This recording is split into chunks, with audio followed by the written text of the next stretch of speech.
I knew I was forgetting something. Crap. What were you forgetting? Myself. Pigeon! He forgot the pigeon! Don't look at me. You literally can't look at me. I'll never play for WinRAR. Fuck you. We notice you and your invisibility. Pay no attention behind the monitor screen. Hello, everyone, and welcome to Derps and Dank Places. I am your host, the all-seeing, all-powerful, all-annoyed, all-compassionate three-eyed pigeon. And these are my derps. Say hi, derps. Hello. Hello. You killed us last week. And yet you're here. We got better, relax. Yeah, you got better. I lived. Anyway, speaking of those who live, Belgar, tell us about yourself. Hi, I lived. I'm Belgar. I'm the Dragonborn cleric of the group. Definitely kept those derps alive. So we'll see how the rest of this session goes.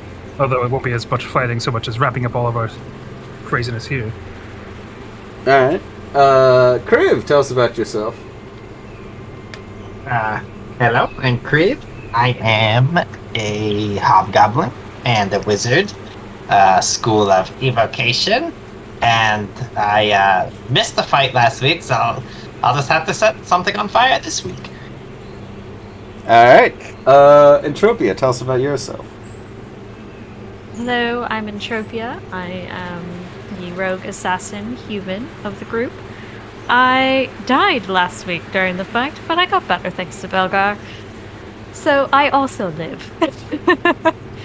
Yeah, that's what I got.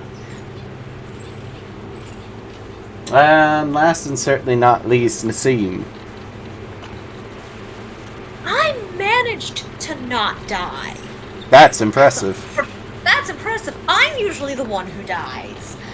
But hello, I'm Nassim. I'm an Air Genocide Tempest cleric. I'm also a monk of the Four Elements. And we don't have Joe. So we're gonna do other things before the trial happens. Yes. Which, from that, let us slowly turn it back. Which, to actually, sorry. Joe just said that she'll be here in about 15. Alright. There we go. Continue. So, we come to Shonville. All of you managed to drag yourselves back to the Perfect Pearl before passing out and basically fully sleeping, though all of you are still somewhat sore from your wounds. Though you are fighting capable again, you are not the best off. So, let's just, let's have the couple wake up first. Entropia and Kriv. So, you wake up first. Both in each other's arms, but both a bit sore, so... What do you do? I imagine, like, the night, like, Entropia was, like, conscious just enough to, like, lazily wrap up any, like, if there was any other, like, remaining cuts, on herself before she went to bed. But she looks like a mess. And she tries to turn over, and yeah, it hurts. Darling, how are you feeling this morning? Good morning. I'm a bit sore, but I think I'm a little better off than you. Is there anything you need, my dear? I think I can manage. I'm just might be a bit slower than normal today. As she just kind of like, you know, obviously is like wincing a little bit. It's that like after you've had a busy day of doing whatever the next day, you're all sore and stiff. So she just kind of like very stiffly like sits up in bed and starts very slowly walking around the room and try to clean herself up and slowly get ready for the day. And I'll go downstairs and see if I can scrounge up some tea to bring a Tropia. Alright, so Kriv, as you get up on your broom, which kind of like wobbles a bit as it tries to right itself, as you slowly begin to float down. You go down into the main area, and you're met with not the normal image you're used to going down into the Perfect Pearl at this hour. You see, the place has absolutely been overrun by Boz's crew. All of the rich patrons have pretty much either been driven out or don't want to be in here, while Boz's crew just seem to have... So, low-key, Boz is technically occupying this port at the moment. So, but he's kind of not doing, like, the normal, like, he's pillaging, but he's not, like, ravaging and looting and all that such. He's got a good heart. Yeah. Or, he's getting what he wants already from the rich people. So, he's just inconveniencing the rest of the town. So, the place is now far more rowdy and more tavern-like than anything else. With my kind of vibes here. My family. Hey, Kriv! It's Kriv, everybody! Oh, Kriv! And they all, like, start, like, pounding on the table as he floats down. Yes. Well, I gotta have a drink with them, right? Alright. So, one of the waitresses come over, now thoroughly disheveled, and it looks like she has, like, had a hell of a morning. Kind of comes over with cups and plates, and she notices you.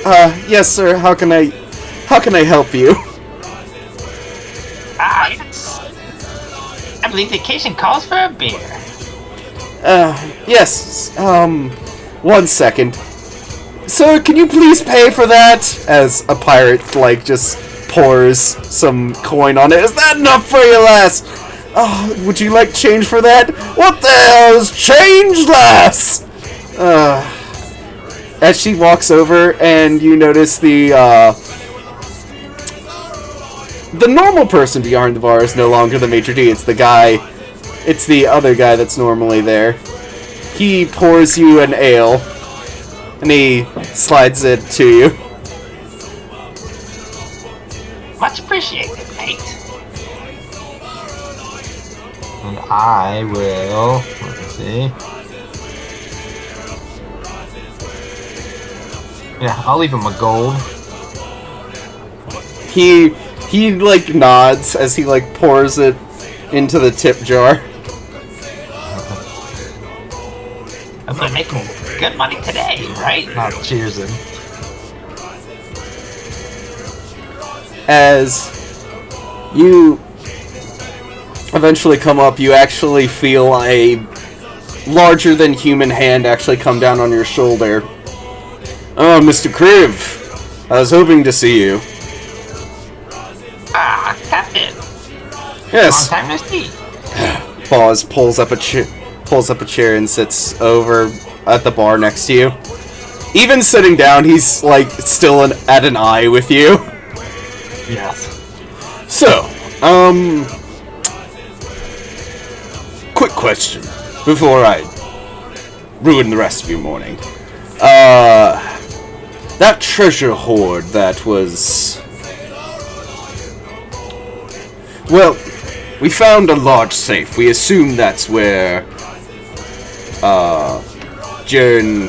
What was you said his name was? Cleef? Jern Cleef? Yeah. Is that where his treasure's being kept? Beats me, Captain. That's a good as guess as any, though. Yeah, I was wondering if any of you came up with any way to get in there. Well, we did manage to get in the purple dragon.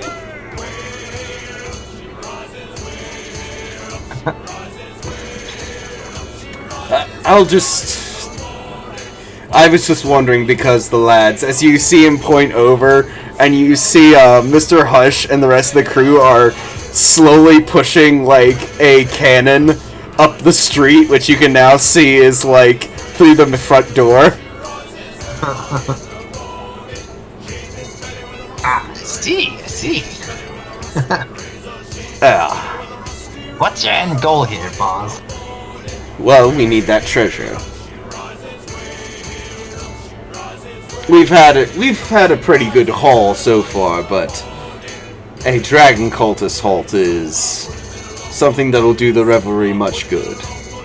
I'm basically trying to eliminate possible collateral damage and or injury from us trying to blast our way through that. Well, I can tell you that things seem to have gone a bit south last time we left. So, few of the cultists are probably dead, is my guess. So, there's not much more collateral damage to be done. Fair enough. So, there's no, like, trap or anything that could possibly hurt the men if they blast their way in there. I didn't say that. I never know. Well, this is why I come to you, Mr. Crave. What exactly is the main danger of this horde, as it were? You'll have to remind me, does Crib know what it is? I don't think he does. The only one who knows is Nassim. It may be Entropia, because did you tell Entropia, Nassim? Briefly. Yeah. I mean, Entropia knew about the gas trap because you flew in through it as a gaseous cloud, so... Yeah. I'm waiting for the moment for Entropia to sneak up on Boss. Or at least as best she can, anyway. Actually, this would be the perfect moment.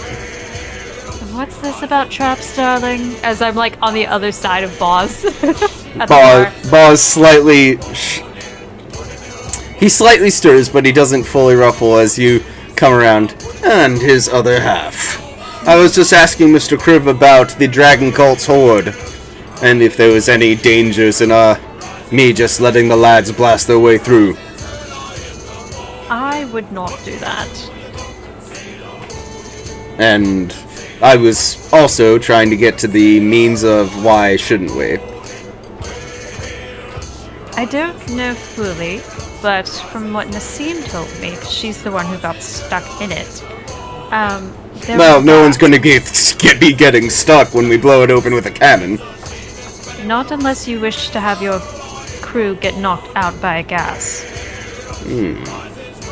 I don't know what kind of gas it is, because I used a potion of gaseous form to get into the vault. And there's no way to safely open the door. Not unless you have the combination. Even I tried, and every time I tried, the lock changed.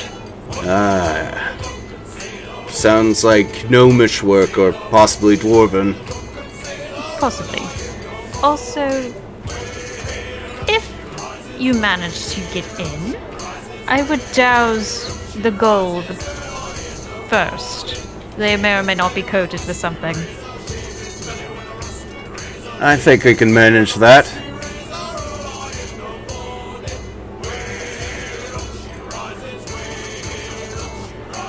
Anything else? There is down. Well, I don't know if you'll end up down there, but there is a passageway below the mansion. And in that passageway, there is what I assume was a shrine of Tiamat. But right outside of it is a large dragonborn statue that will come alive if you get within its vicinity, asking for a contribution. That's good to know. Is there anything valuable down there?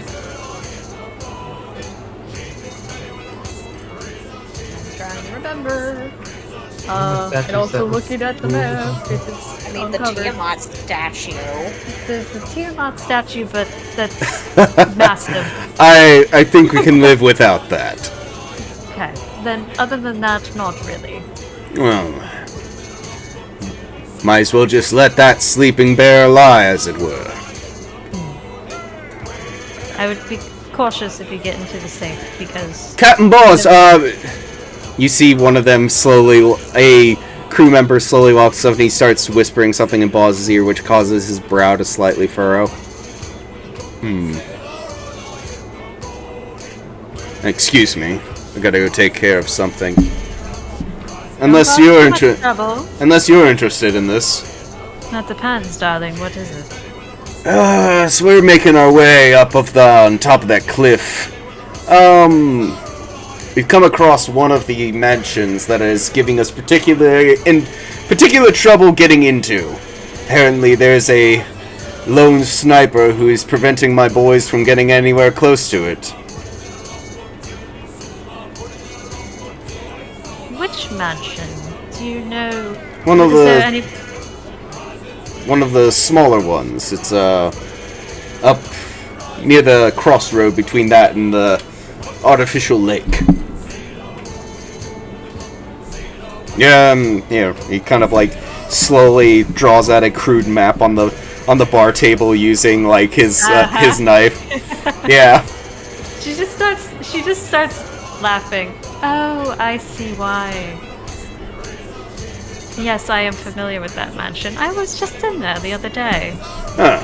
Well, anything I should know about that? As he pulls out his adamantine axe and like just kind of like flexes it with one hand. She just kind of like takes his arm and just gently lowers it. You suggest something else? I think it would be best if I come along, darling. Well then, the morning walk it is. Would you be joining us, Mr. Cribb? Should we wait for the rest of them?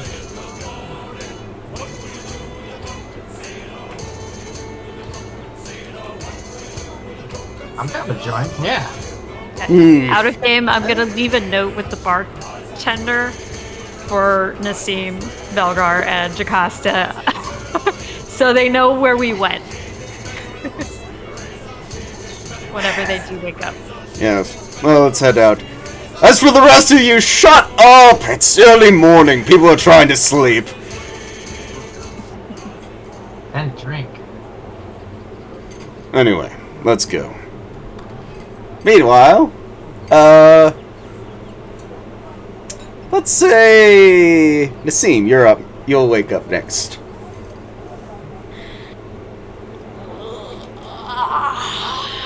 Just big yawn, big stretch. And then promptly falls out of bed, trying to roll over to get out of bed. Ow. Ow. Just rolls shoulders, gets up, gets herself dressed, and then goes down to the bar to go get breakfast.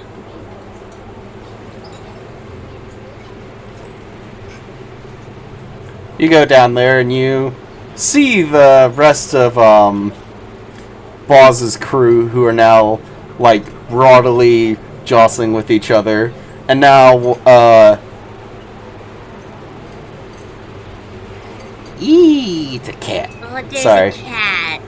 Sorry, Entropia has a cat.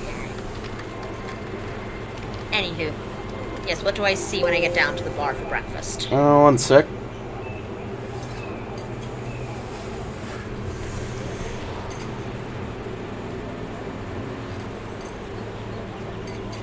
Sorry, I'm trying to remember.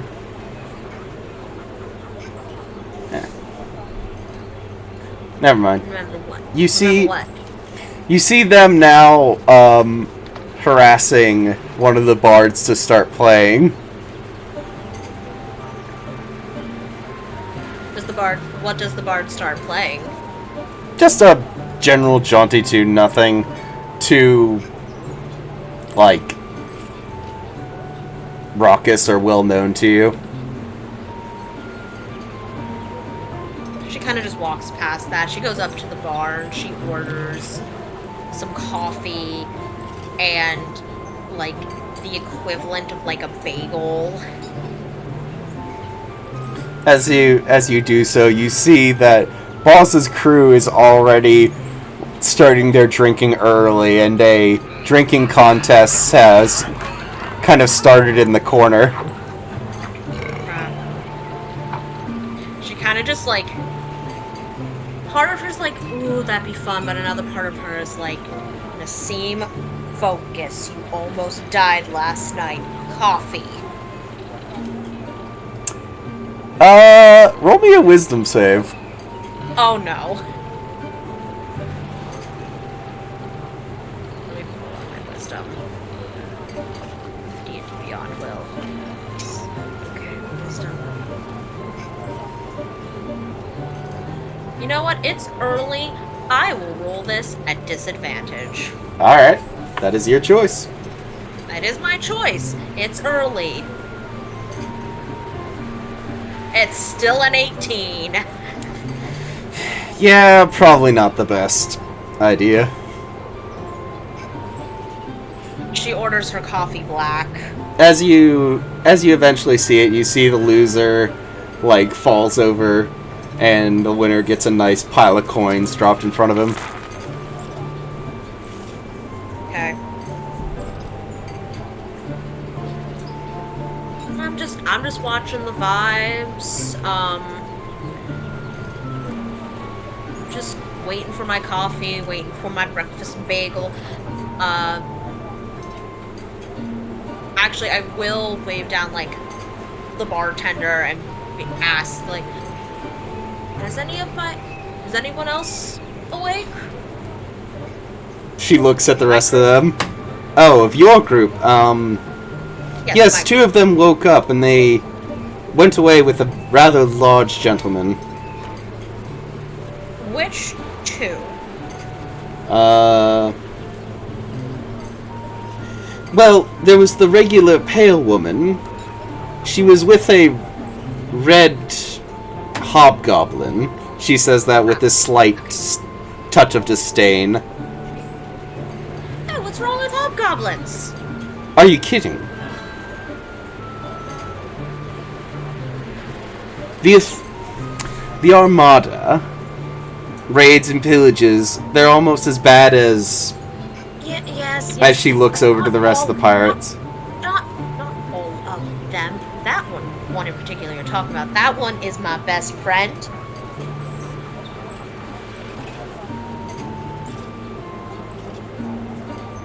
Well, one of my best friends, Is there anything I can get for you, ma'am? I'm waiting for my coffee and my bagel. Well, good. And then she walks away.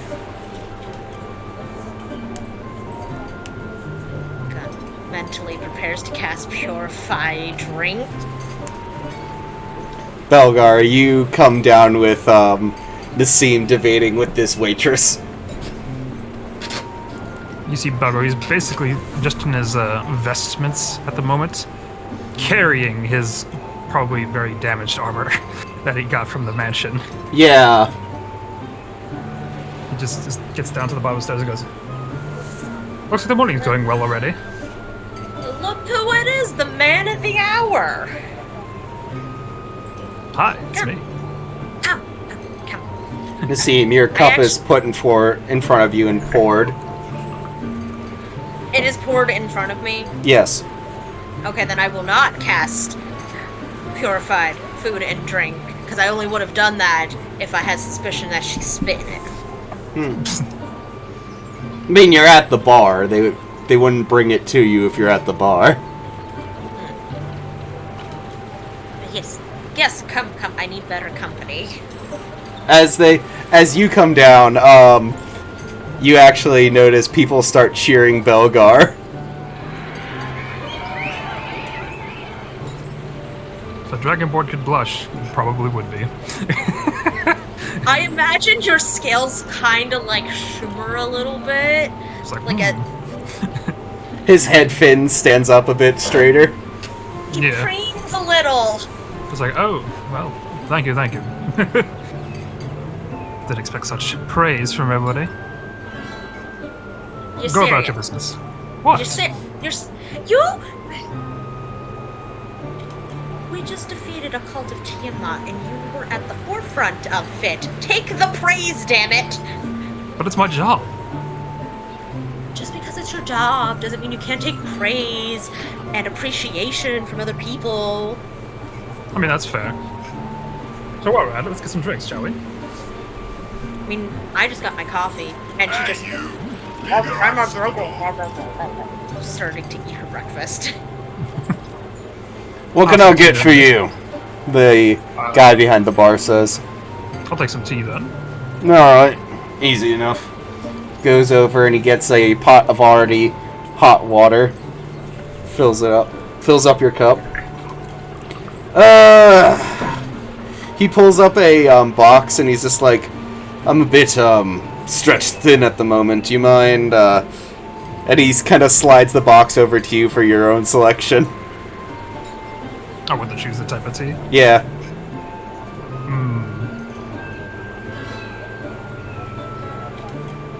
No, I would just choose the one that sounds the best, if it's like labeled or whatever. You find a actually a very nice sounding green tea. Oh, hi, Joe. We're But just in the process of everyone waking up. yeah. You find a green tea which seems rather exotic to you. Usually prefer a more black tea. But you tried and give me a percentile roll. Let's see how much Belgar likes a nice green tea. We'll see how degrees. Where's the percentile roll here? Oh, that's not percentile. Oh my goodness.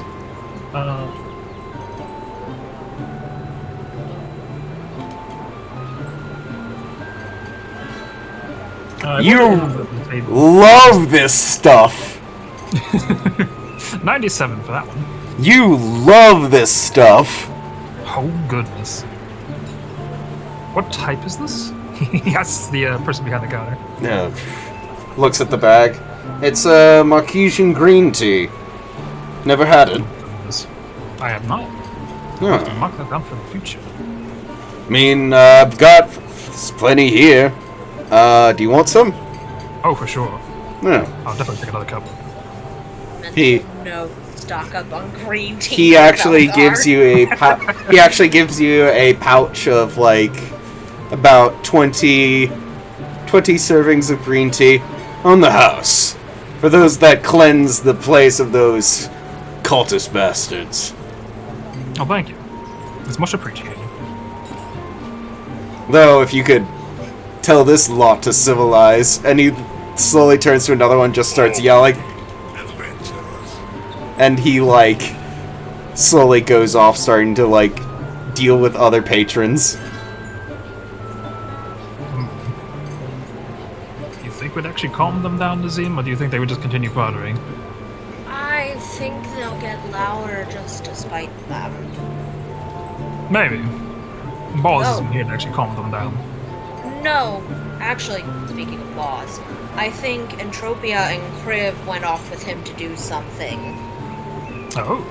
I'm going to assume they went off with Boz. The lady said that the two of them left with a very big man, and you were still in bed, and he's the only other big man I know of. I mean, that's fair. Joe, you bring yourself down the steps.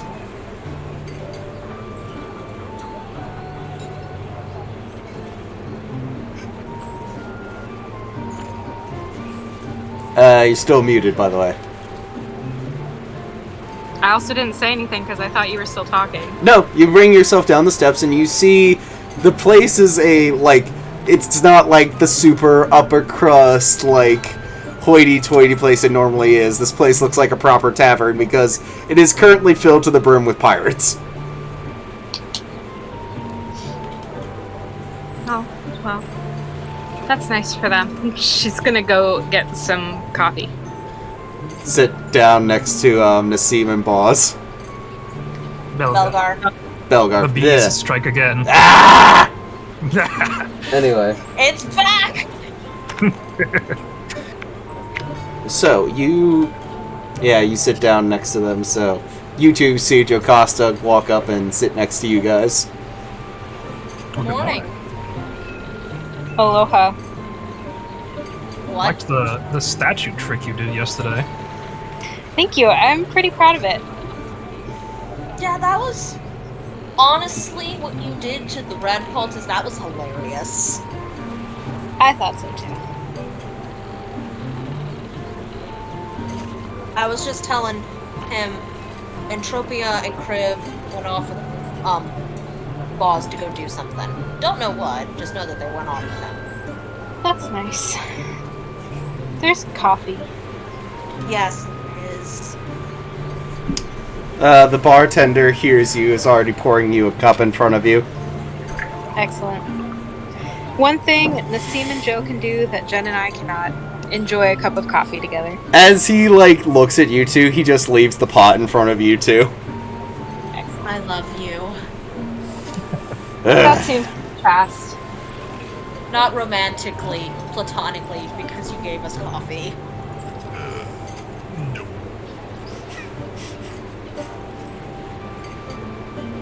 Anyway.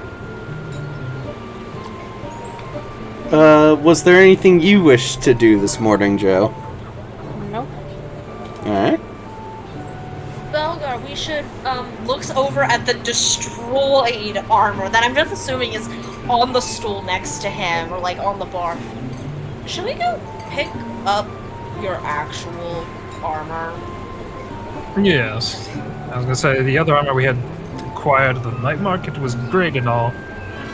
Hope didn't even wear it to the party. I was just sitting back here, and my other armor was just, away. So, maybe we could just give this to the place and they can do what they want with it. Yeah, we could also, let them know that that leatherworker girl is, safe. True. We did deal with the problem that would be trying to kidnap her, like they almost tried to kill me. Yeah, we could let them know. I mean, yeah, aside from that, I wouldn't mind saying hi to the professor again. I enjoy making his days weird. I mean, to be fair, he's not really traveled outside of this plane, or probably much at all, to me. I know. I want to change that. I want to give him some money to go towards a future sabbatical. Because I feel bad for how pathetic he feels his life is. You can set him up with some good mercenaries, I'm sure he'll be fine. Yes. Just as long as he pays them. That's why I want to give him some money.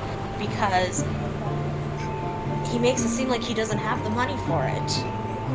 He's a teacher. Of course he doesn't have money. I mean, that's true.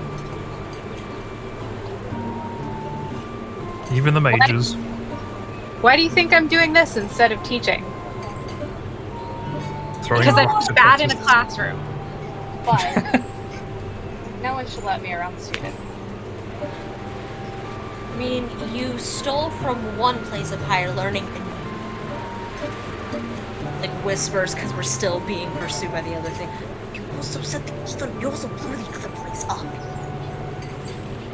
I have blown 3 of them up I mean, on varying levels so you did destroy a desk at the one place, I remember.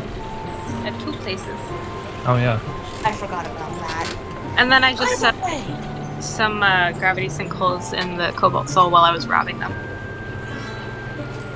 yeah, you're a liability when it comes to centers of higher education. Yes, and? I'm just stating a fact. Okay.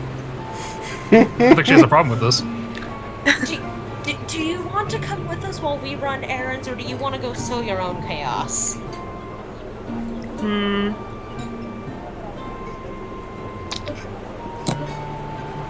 It's a good question, actually. How about, Kelsey, can you flip a coin for me? Because I don't know what I want to do with my life. Yes, again. I swear, we're like the Scooby-Doo gang. We always go in our we always go in the same groups. That's a blue, darling. Okay, I'm gonna pass. I should probably talk to Haw again. Make sure we're ready for his defense, because I don't remember when the trial is. You know what? Hearing, Fair. whatever. It's not a trial, but, you know. You get my gist. I get your gist. Have fun. Be safe. Don't blow anything up too badly. No promises. Can you steal a book for me? What? Just any book from the school. Just steal me a book. Let me live vicariously through Does you. it have to be stolen, or can I just, like, ask for a book? If you ask for it, what's the fun in that? Ugh, fine. Better not let me see I'm- you do it. Again, I make no promises. I do have the ultimate dad right here looking over my shoulder. Oh, that's right. I Tucker just shrugs at you. I should have pulled you aside. That Sorry doesn't about mean that. I won't be a rebellious person and just do it in front of him anyway. Sorry, Belgar, to encourage a rebellious streak in your teenage daughter? When do the teenagers end, Nassim? I don't know how humans work. You're not human, so it doesn't I'm matter. not human, but the okay, for non-long-lived races, I mean, I'm slightly longer-lived than the humans, technically, but the teens end... Not at your when rate. The teens end when the number is no longer ends in teen. Oh, that makes so much sense. I've never understood that about humans. And my preface is, since you lived through hundreds of years where the numbers end in teen, the first set, Yeah. the double-digit teens. Considering humans don't usually make it to the next round of teens, that did kind of make sense. Yeah. So Yeah. We just call them adolescents until they're like 150. We don't really use the word teenager in Elf. most humans are dead by that point. I know. We just call ours hatchlings. They're so Jocasta, while you're discussing this, an old drunk actually just walks over. And he like, excuse me, are you? You're the ones that killed the cult guys, right? yeah. Are you Kriv? No. I'm not. No, he died. What was the? What, really? No. Yeah. No, he didn't die. She's just being Okay, herself. okay, so you're not Kriv, so they're Jocasta, right? I point over at Joe. Joe just like freezes and she's like, in what world do you get an elf and a hobgoblin mixed up? I mean, you both like got pointy ears, and you both. He's red. Oh, I thought he was just drunk. I'm much more handsome. No, I'm the drunk.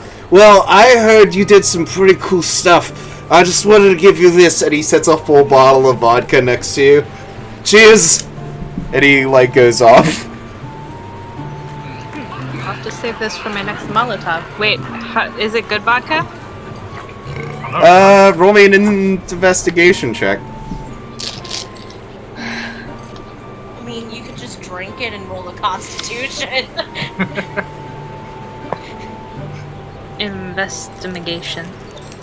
Yep.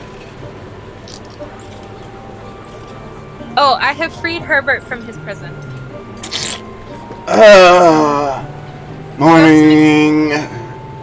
Hey, buddy. Oh, I mean, he's in the backpack.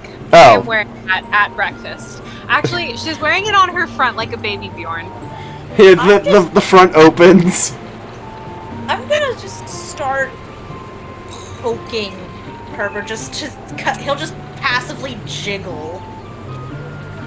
That was a 22 for investigation. Oh, this is some good shit. Nice. So I won't use it for a Molotov cocktail. I will save it and drink it with someone else who will appreciate it. Another version of me.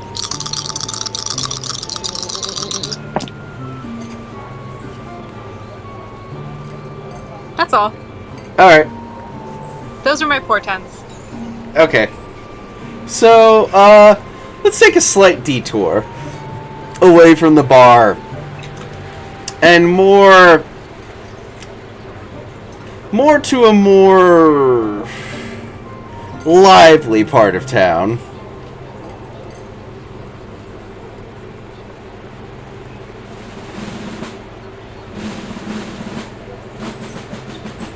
As we get up to the side of Elon's Bluff, you see what appears to be battle lines that have begun to be drawn as you see Boz's crew slowly making their way house through house, pulling out like loot and like dragging people out, tying them up, and kind of just like throwing them from side to side, sorting out the loot, doing all that such. As you're making your way up fully, you eventually get to the point where you see what appears to be what looks more like a battle zone. Raucous shouting just starts, like, filling up as he's just like, "Go out and fight us like a man, you bastard!" As sailors start taking, like, crack shots towards the house. You see now that, Mr. Hush and the rest of them have slowly begun to start rolling the cannon towards the house. Entropia is going to give, like, a look to Mr. Hush and the crew that's rolling the cannon, like, that's not necessary. Trust me on this, darling. Yes, hold your fire, lads, hold your fire, Boz says, coming up as you actually see some of them just, like, start to, like, look strangely. You see one of them's kind of, like, leaning up against, like, some cover, and he has an arrow in his shoulder. Captain! Yeah, you'll be fine, lad. He pulls out a potion, hands it to him. Slowly walks up. As you see, like, he gets to a point as you suddenly just see an arrow just lands at like his feet. This appears to be the range. I see. Looking up, can I see her? Roll me a perception check.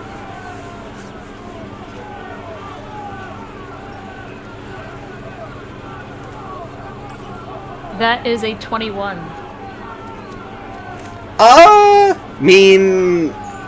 As you're scanning, like, all of the windows and such, it takes you a while, but as you slowly begin to scan, you notice a slight hint of what looks like something with white fur loping behind one of the windows. I got this. She just, she's gonna take, if there's like a bit of like white fabric, she's just gonna cut it. So you actually see like you see a guy who's actually like you see a guy walking up with a cloth about to like wrap the guy's shoulder, and you just take that out of his hand. I need to borrow this for a moment. What? As she just starts before she starts walking onto the grounds themselves, she's gonna look at the crew. Well, boys, what do we think we've been facing up against? What are your guesses? Well, some sort of archer.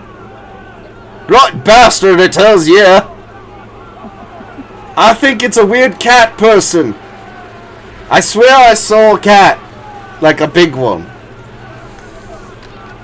Getting closer, getting closer. As then she will start taking the steps onto the grounds with her hood down and waving the flag. Like the white bandit. Like it's a flag, like, peace, don't shoot me. She saw my face, so Yeah. she should recognize me to not shoot me. Are we having fun, darling? As she just yells. 1 second.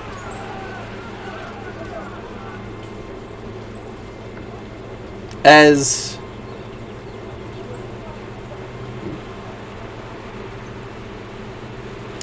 you slowly wave the flag and the rest of the yells stop, you see one of the windows slowly open and you hear a voice in retort. Didn't expect to see you amongst this lot, though I guess I shouldn't be too surprised. I mean, you did... I was dressed for a different occasion, darling. As she's now in her normal armor. I prefer this look better. You look like you're more in your element like this. Oh, I am. Do you mind if I come in? I'd prefer if you stay out there. What if I came alone? I know you are dangerous enough, and I'm not quite fully sure of your intentions.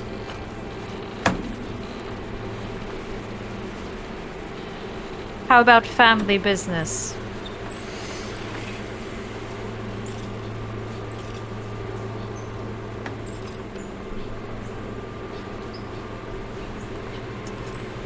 The pause lasts for a while as suddenly, after a few minutes, the front door opens and she walks out in full battle leathers and with this tall longbow that looks like it's almost as tall as her and a quiver full of arrows as she slowly walks down. If Entropia is able, she will also take, kind of like a meet in the middle situation. Yeah. Also step forward. As must you say that you that's hear in the for distance, you. "Hold on, I said no." As Boz actually points to several of his guys and bashes them with his rock hand. Yeah, they were firing at a woman. Shame on them. Anyways.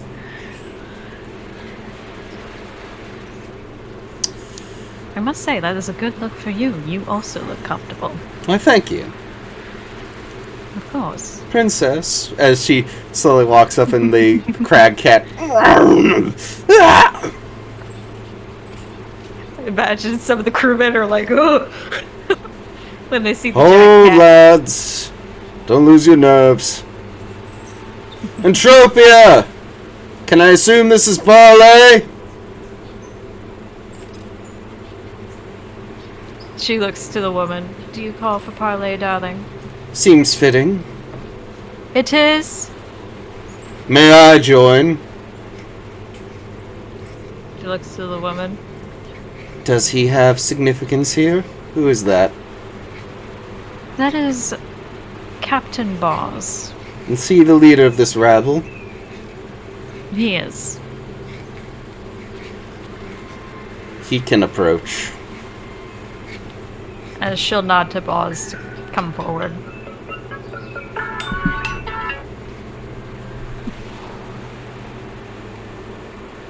Boz eventually just heavy footsteps slowly comes up as he hefts the axe over his shoulder.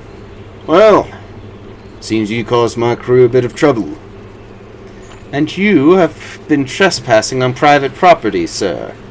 You and your lot here. Entropia, how do you know this woman? She kind of looks at you. Entropia.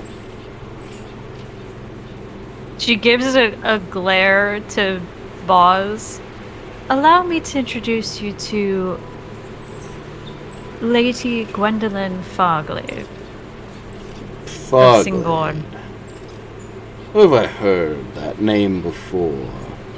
It's not that uncommon here. We do own other lands that I have no doubt you pillaged in your attempts here. We're pirates, ma'am. We're just trying to make our way. By taking from those who...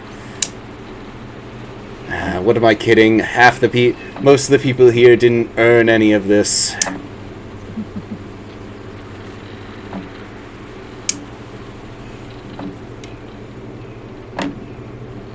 So, we need the money for our own means. And what do you suggest we do? He looks towards you, Entropia.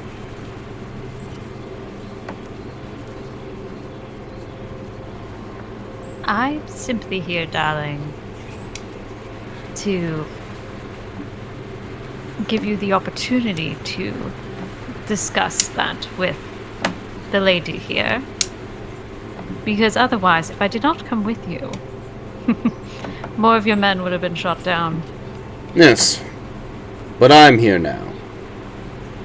And I don't think I need to explain how the caliber difference between me and my crew is a bit significant. If you would, of course, vouch on my behalf, as he asks you, Entropia. They are. And she turns back to the woman. Jaren Cleef is dead.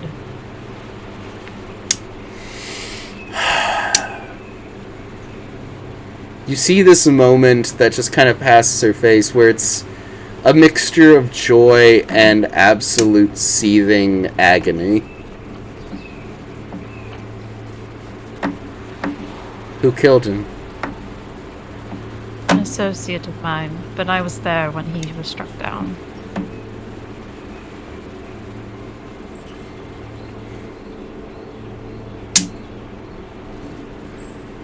Did he say anything? Did he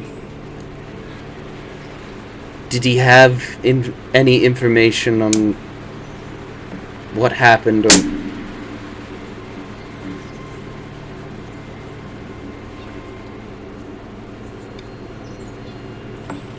In regards to your sister, no, I did not hear any mention of her.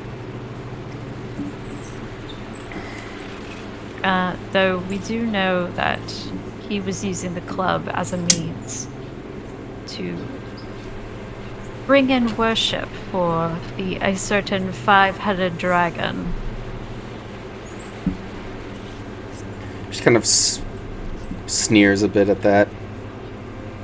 I don't know if your sister's death was involved in that, but if it was, then she has been avenged.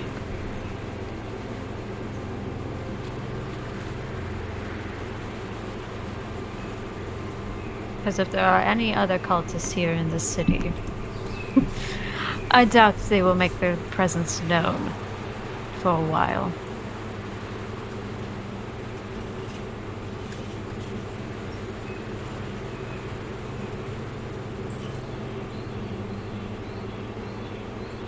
Well, all that being said,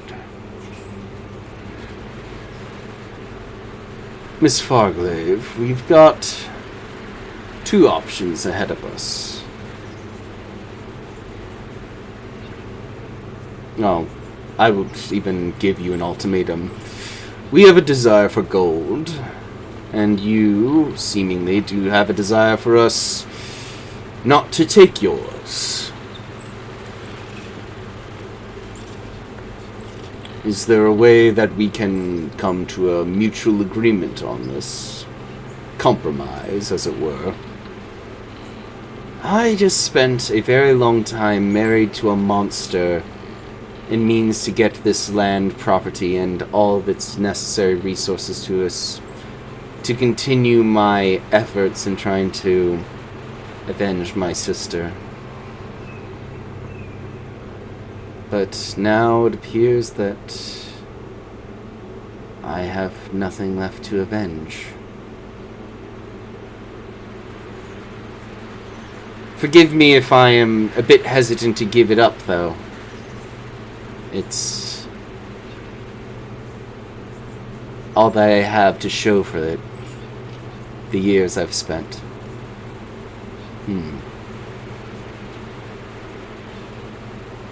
Well, since you have put up a valiant effort, is there anything in this household that you'd be willing to part with that is of a reasonable trade value? She starts thinking until her brow raises. Actually, I think there is something that could at least draw some sort of revenue for you. And that is my husband, especially with his current group, were avid collectors of many forms of art. He had a particular interest in a particular type that I find absolutely to the Wild Mother, I can only say that I hate it. I hate looking at it. I am willing to give you his collection in its entirety. And if you are willing to at least deal with the night market, they would be more than willing to sell you that collection for a hefty sum. There's not a lot of land, there's not much money here beyond my own means and everything that my husband put into it. So, you could kill me, move on by and take the meager sum, or you can take the art and sell it. Art is a subjective currency. It's hard to put a hard value on it. Entropia, what do you suggest? While this conversation was happening, I imagine she would have, during this conversation, so she kind of would look like she zoned out for a moment. She's going to try to reach out to the matron to see if there's any whisper of how her sister died. Or if she's still alive somewhere. Roll me a religion check. Okay.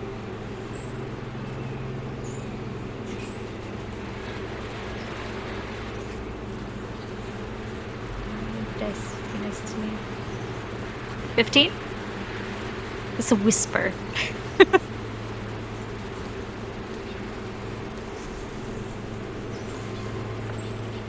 Betrayal.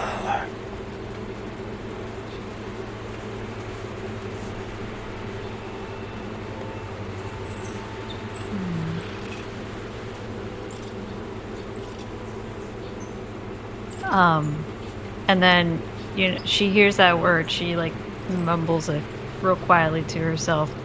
Entropia? Sorry.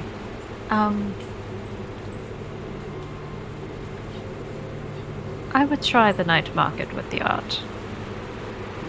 But spare this woman. She's been through enough. I can vouch for her on that. I got but a taste of what her husband was like. Roll a persuasion with advantage. Yay, because I'm not good at persuasion.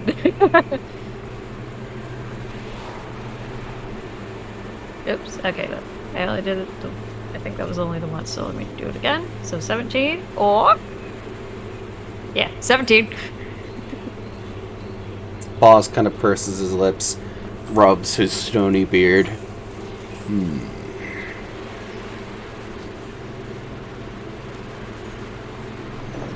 We have an accord. He puts out his more fleshy hand, flipping the axe over to his stony hand. She shakes it. Boss kind of gestures, and you see some of the lads beginning to run in. If you could just point it out, we'll have that and we'll be on our way. A pleasure, Miss Farglade. And he slowly walks away.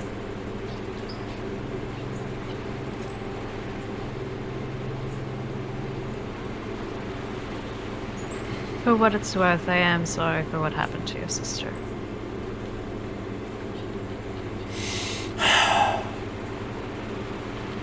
But I at least hope she has some peace. She slowly turns and starts walking back to the house. Though, before she fully gets back, you notice one person who's walking up, who's not, like, running at a hurried pace like the rest of them. You see one more casually walking, finer dressed looking individual with a long white tail trailing behind him. As she slowly stops and looks to him, you see a turned, horned head as he just slowly leans over and whispers something in her ear before walking into the house.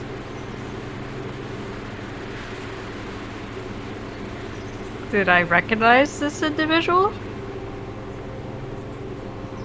You did notice he was smiling when he said it. Was it Hercule? Did I see Hercule? It might have been. You kind of blinked your eyes and he was gone kind of moment.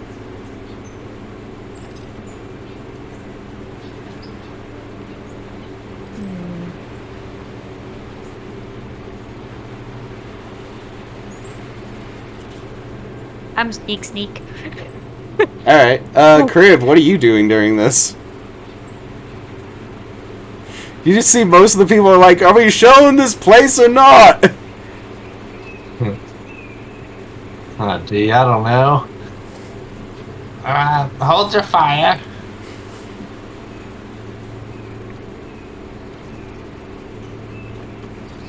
The negotiations are happening. I'll show you that.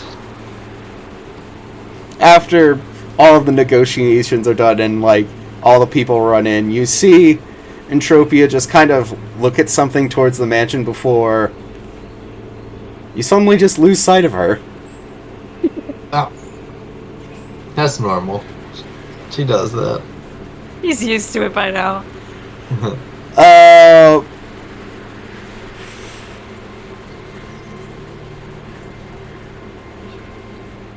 As you continue on, a series of large canvases are almost gingerly carried out by the members of the crew. Whoop. Dang, that was not exactly what I was expecting. I like it. You see them slowly beginning to set down, like, frame after frame after frame after frame of different races, species, and genders of erotic art in all positions, all types. Mm-hmm. As you just see a bunch of the crew just being like, kind of like rubbing their chins and just kind of looking it over. This could almost make a man enjoy the arts, as it were. I'm gonna sidle up to someone and say, I don't know art, but I know what I like. And this is alright. It's alright. Anyway. Some of your booty, This is some booty. Anyway, so Entropia, while you're sneaking. Mm-hmm.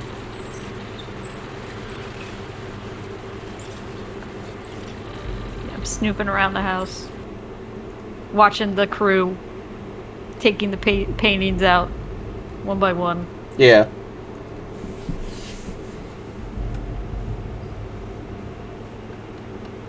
She's looking for that certain horned figure that she saw Roll me an investigation check. Okie dokie. Investigation. It's 18 plus 12. So 30. So as you begin kind of like moving through the house, just trying to not be seen, not necessarily like sneaking, but just kind of like walking naturally with like the rest of them and just kind of like sticking to the shadowy corners. Mm-hmm. You notice for a brief moment,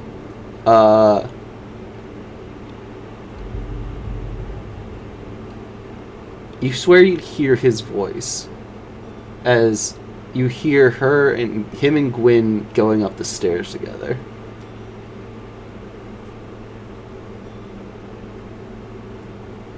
She's gonna get to the bottom of the steps. Do I see them walking up the steps together? You see the very edge of it, her kind of like hanging on his every word as he's talking. I don't like that he's hanging out with her. She's gonna continue to follow. You eventually kind of get to the point where you see them go over to a room down the hallway, kind of peek around the corner, and you see them go in together.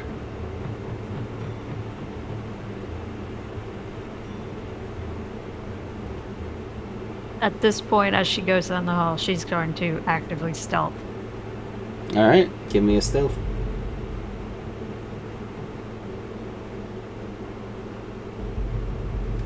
That is a 25. So as you slowly creep up, you hear like a general muttering just slowly beginning to come into focus as you're creeping closer and closer. And that's pretty much the majority of it. Consider what I've said. And if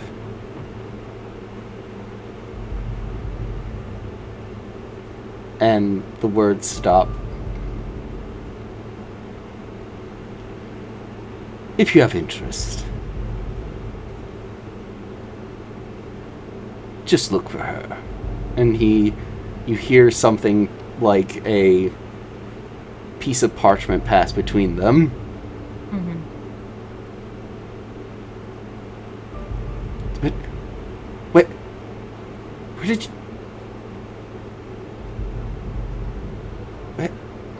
As you hear her sit down on a piece of furniture, they creak. Mm-hmm. How could it be?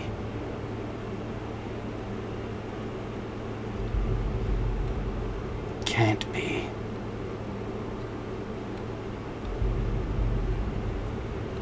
Hear her folded up.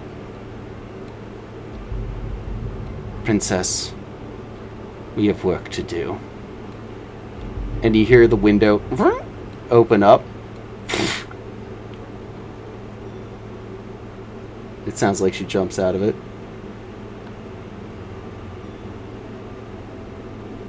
Did I hear movement of Princess jumping out with her? Yeah. Okay.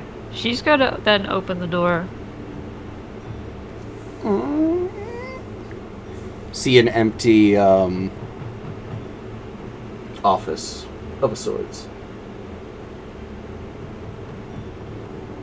Do I see a new parchment laying around? You do not.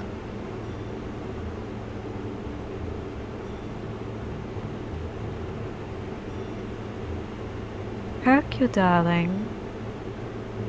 What did you do? If you're still here.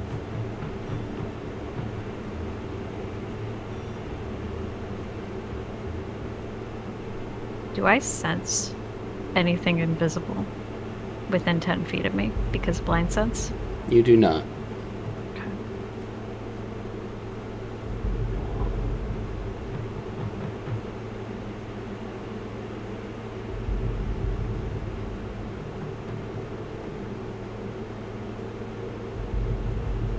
I do hope you didn't make her do something stupid before she walks out of the room. Which we will take this moment, and we'll just say a few hours later, all of you meet back up in the Perfect Pearl. If you could all just basically RP discuss what came about, I need to go take care of something quick. So, did those of us get to go get Belgar's armor and tell Jujan and them? Dang it, I forgot about that. If a few hours go by, then... I would assume that did happen. Yeah, that did happen. I will be right back in one moment. If you would just want to RP that, I am so sorry. I'll be right back. No worries. It's all good. We'll assume that yes, you did do the thing. Yes. Okay. The other errands happened. We'll just fill in the DM when he gets back then. Yeah. What we did exactly. I have concerns out of game. Yeah, a little bit. Yeah. Who do you think he sent Hercule after? Oh, he 100% probably said... You know what? Nope. I'm gonna wait. I'll wait. No wait live and see. predictions. Concerned. There's just concerns. Concerned. We'll just wait for the DM to get back before we continue. I mean, he did say RP out the whole intro. Yes, Hey, this is what happened. I don't know what for us to say since we don't know what all we technically did. I mean, you and me didn't do anything. It was Entropia and Kriv that did something. Yeah, but he said a few hours went by, so it's like, did we go pick up your armor? Did we go get Jujan? Did we go to I imagine the you office? for this.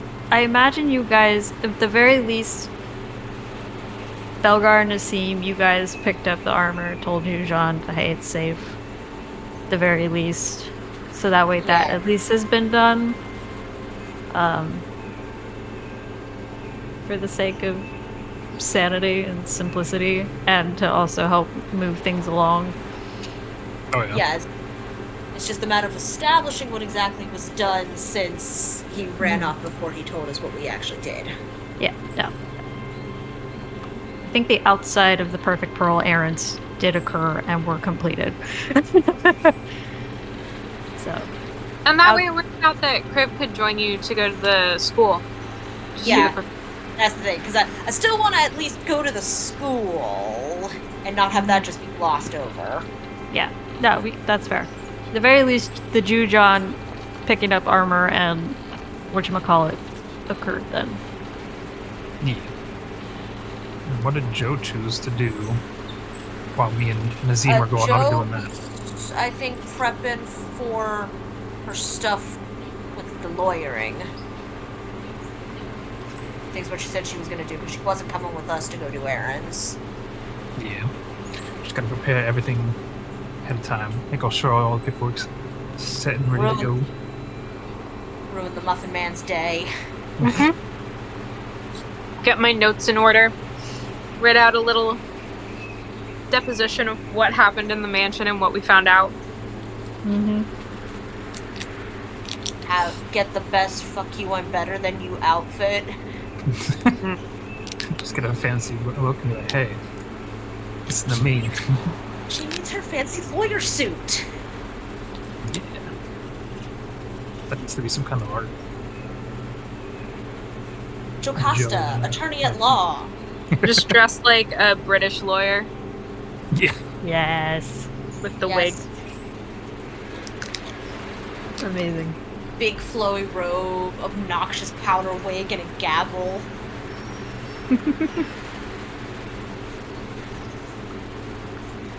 See here, smacks the gavel 3 times. Directly on Haw's hand by mistake. All 3 times. Terribly sorry about that. No All worries. good. At the very least, just so clarification, Belgar and Nassim, they went to Jujan, Yeah. told Jujan that Leatherworker was good, Yes. and then picked up armor. And I probably dropped off the broken armor and just said, "Do what Here. you want with it." She just kind of looks at it like, what the hell happened to this? Called the team up in the rich houses. Ah. That's what the whole reason we had your friend be hidden away. Thank you. You're welcome. Yeah, she's safe, by the way. She can continue living her Also, life I'm trying to in- remember, Belgar, where did you keep your shield? I mean, while we were at the mansion, Yeah.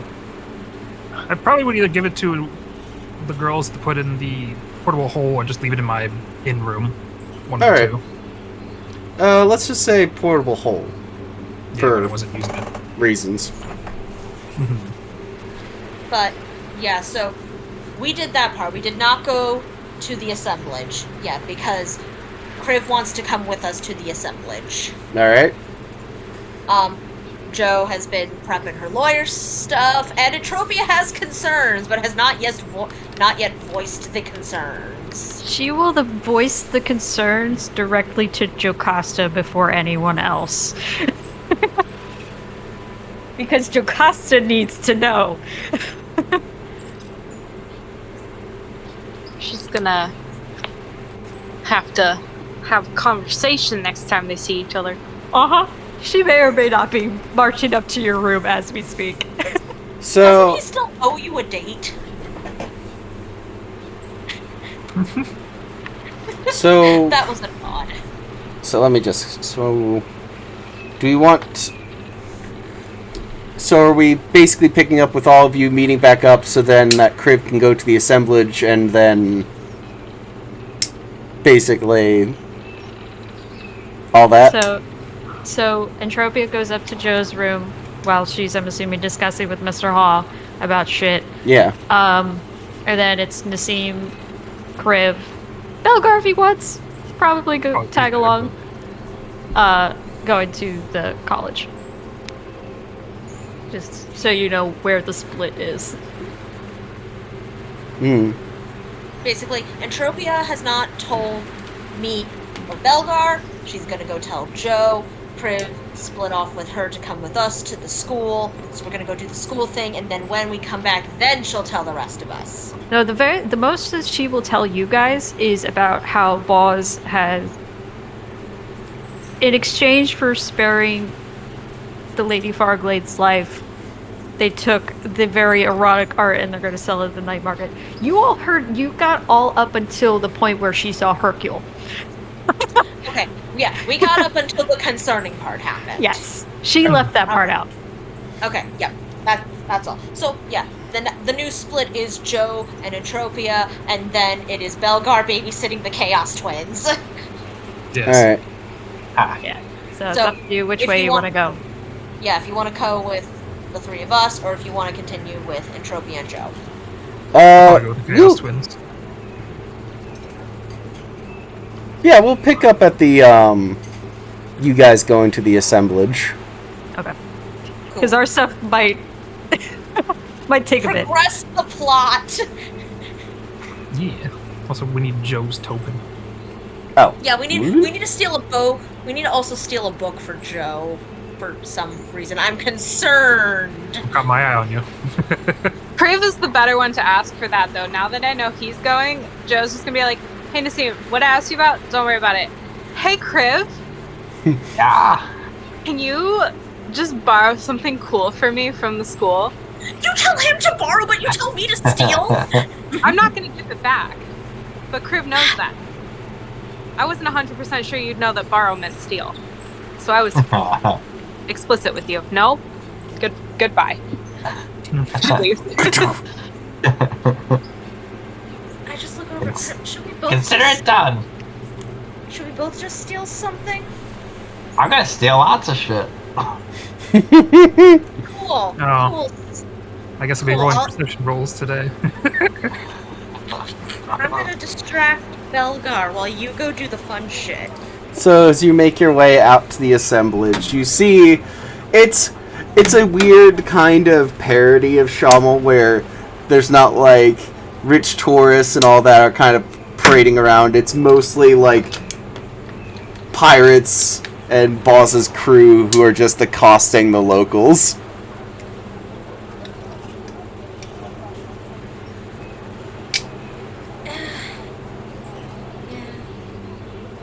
I go back. Like, I watch all that, and I just go back inside. I go to the front desk lady. Does she recognize me? She does, and she's just like, oh, finally, a face that I don't have to explain what the term... Never mind. What can I help you with? Is he in the middle of a class again? Classes have been halted while we are being occupied by an, outside force, as it were. Okay. Is he at least on the grounds, or is he at home? Oh, he's in his room.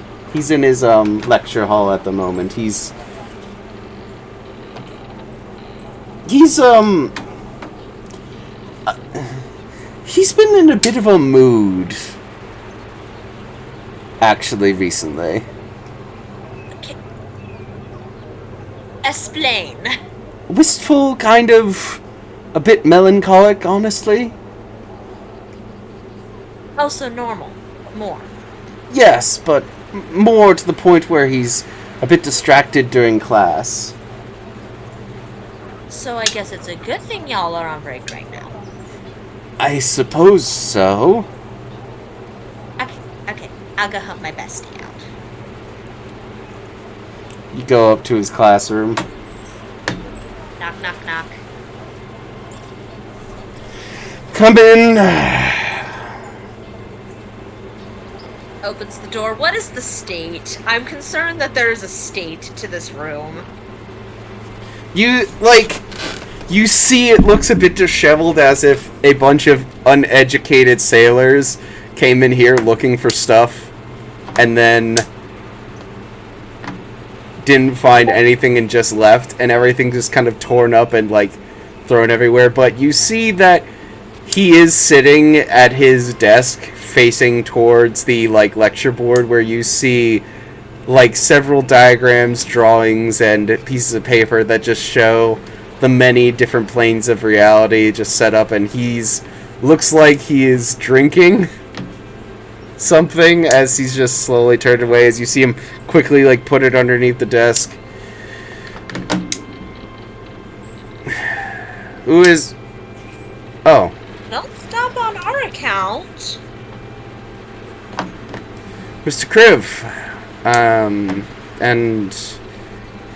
Asim. And Belgar. Yep, I'm here too. And Mr. Belgar, yes. Sorry. I wasn't expecting my life to get even more complicated when pirates decided to come and raid our port, so... Yeah. About that. Closes the door. Slides closed. Goes down to him, so that way not near the door where anyone could hear.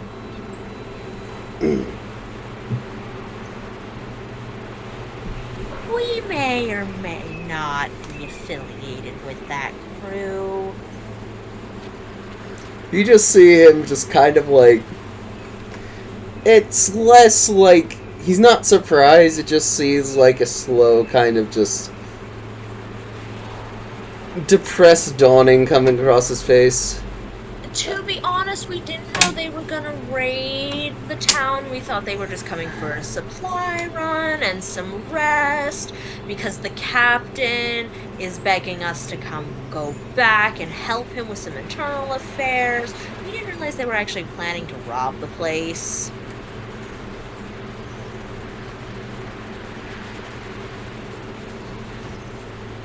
Well... At least most of the gold of the assemblage is secured elsewhere that we're able to...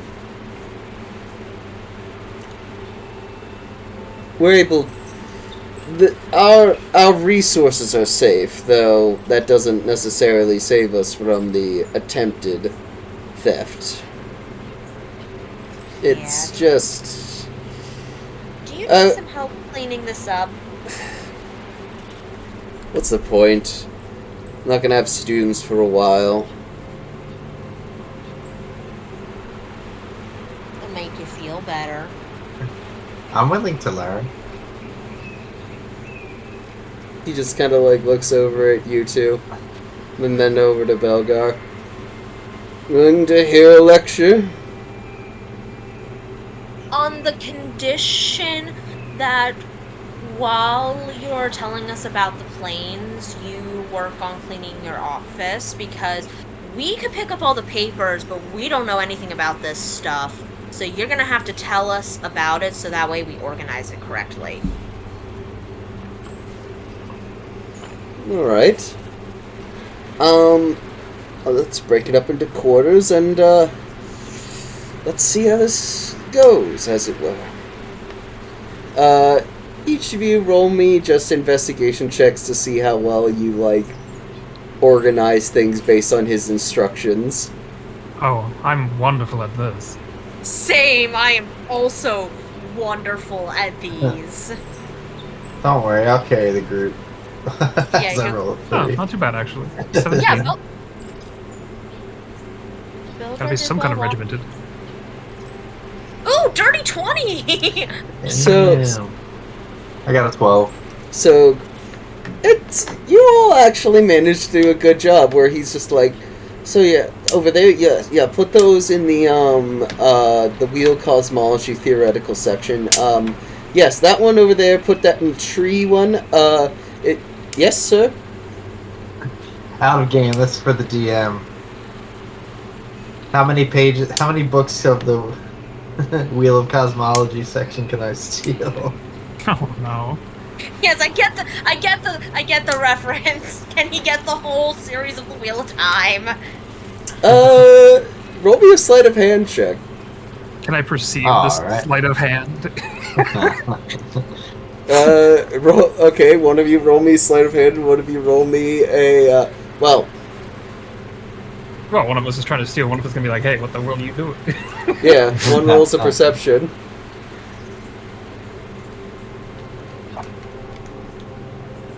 Damn, 3s. That's a 5. I don't think you're picking up the wheel of time right now. Belgar just sees you and is just like, I just drop everything by accident. just like, oh, I must have me. So, While he is distracted by Belgar, can I in turn steal something? okay, you roll me a sleight of hand. More or Can I less. have it? Can I have it at advantage because he's distracted by Kriv? Yeah. Should I also roll? Or use the current one? This will go off of it. This will go off your same roll. You're keeping an eye out on both of these. Oh, jeez. I don't know why I Double rolled twice, but advantage. the one was a 20. Oh, it was a 22. Okay, so Well, just one more. Kriv, as you're picking up all 14 books in the Wheel Cosmology series, you are like slowly putting them in like a sack, just like while he's not looking. Belgar, you just slowly walk over and you like cut the bottom as the books all like spill out, as you just look Kriv in the face. Like, why? Why are you doing Let's this? give you the toothy Was grin. I'm taking my homework, Belga. Unnoticed by both of you, in between your legs, Belgar, Nassim then steals each of those books and puts them into her own pouch. Check. I will put in my inventory the Wheel 14 of Time books. series. Wheel of cosmology, thank you. Yes, the Wheel Cosmology.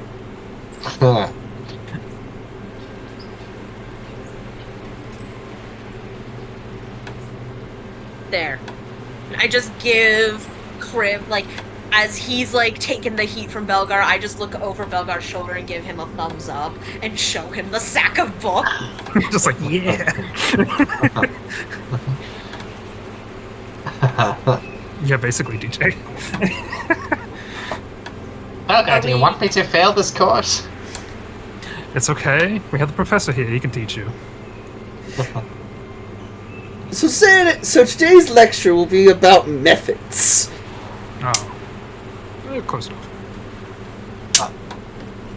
So, are we able to get his classroom clean minus the Wheel of Cosmology series? Yes. I mean, you that could still say counts as clean. yes. You could say it's even more clean from when it started. Do you feel better now that you taught us and now your place is clean? He just kind of sits down. You see him like slowly nodding his head, looking. No, as he just slowly slumps back in his desk. I pull out the bottle of liquor that I totally didn't see him try to hide, and I'm like, shot for your thoughts?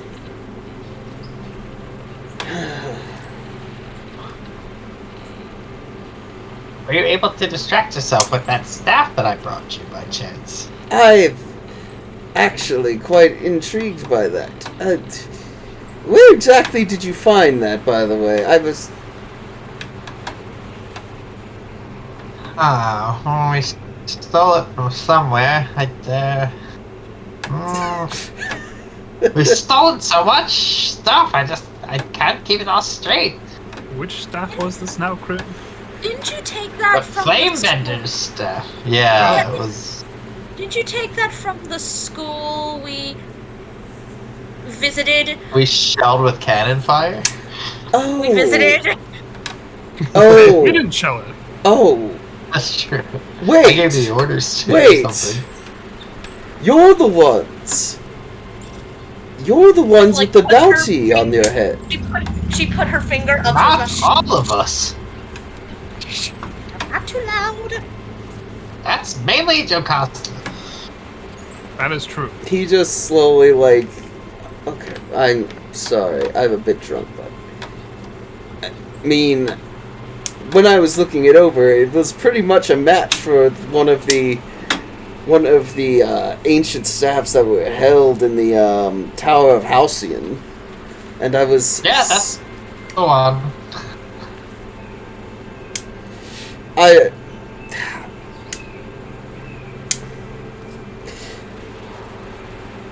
If you want, Mr. Crib, fuck, I just dropped something. One sec. If you want this crew, fuck, I dropped something. That... If you want my notes on it, I have a compendium that I have collected from my brief terms of studying it. I'm sure it's not anything necessarily as useful to the academic, but in the practical application terms, it could be very useful. I was going to say, as long as I can activate it and use it, that's kind of the main goal here. Yes, it's pretty much how it works. Though, I would suggest, could I just ask you not to have it out until after you leave our port, just for sake of possibly being seen and all that, and people asking questions. Yeah, that Criv, no blowing shit up. It Oh, no It'll be worries, the I'm least cool. I can do, of course.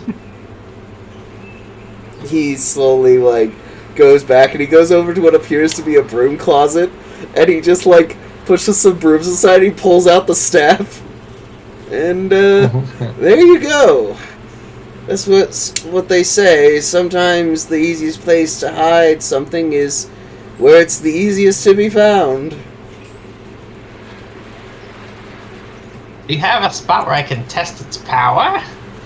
As I said, probably not best to do it here unless you're really desiring to level something or atomize something to ash.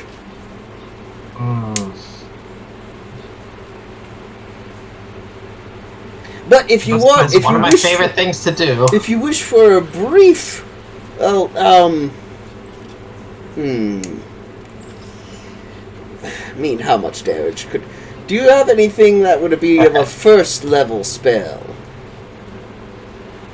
Of course. Accidentally casts Fireball. I have a Yes, few and first level spells prepared. Well, once you are tuned to the staff, it will basically, every evocation spell that you put through the staff will then be cast at one level higher from what you cast it as. I like that. Yes. I like that a lot. Well, if that's the case, I don't need to test it. Yes, that's why I was a bit concerned about you testing it, because as I've begun to hear the rumors, you are fairly considerable when it comes to the matters of destruction, Mr. Criff. I like to call it reverse creation. You know what that is actually mean? Because what is, like... And he begins to go on this rant where it's like... a philosophical discussion about creation, and yes, I'm all about that conversation. I'll muse with him all day on that. what is destruction, but then the over application of the energies required of her creation? What is death but the over excess of life in sometimes? Aha! Well put, yes! Like, a man needs water, but he can still drown.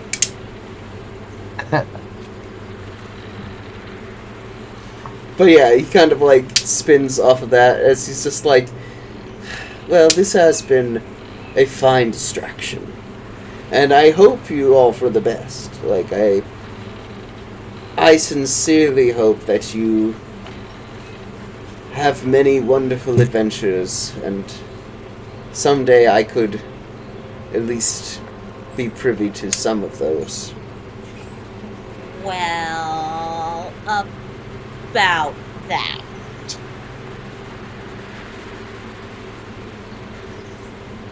Are we adopting the professor? No, we're not adopting the professor. But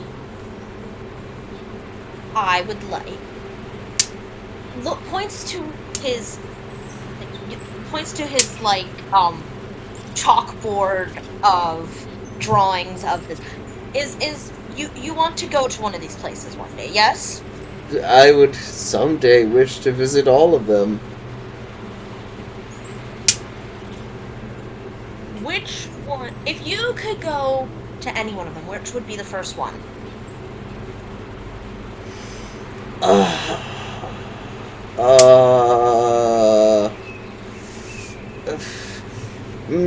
And he just starts like slowly going around. I would like to visit the place where I would like to visit the elemental plane of Earth someday. I'd like to visit that. But of course, if I could choose, I would like to go to the hypothetical, as he sets out like this drawing what looks like a bagel. Sigil.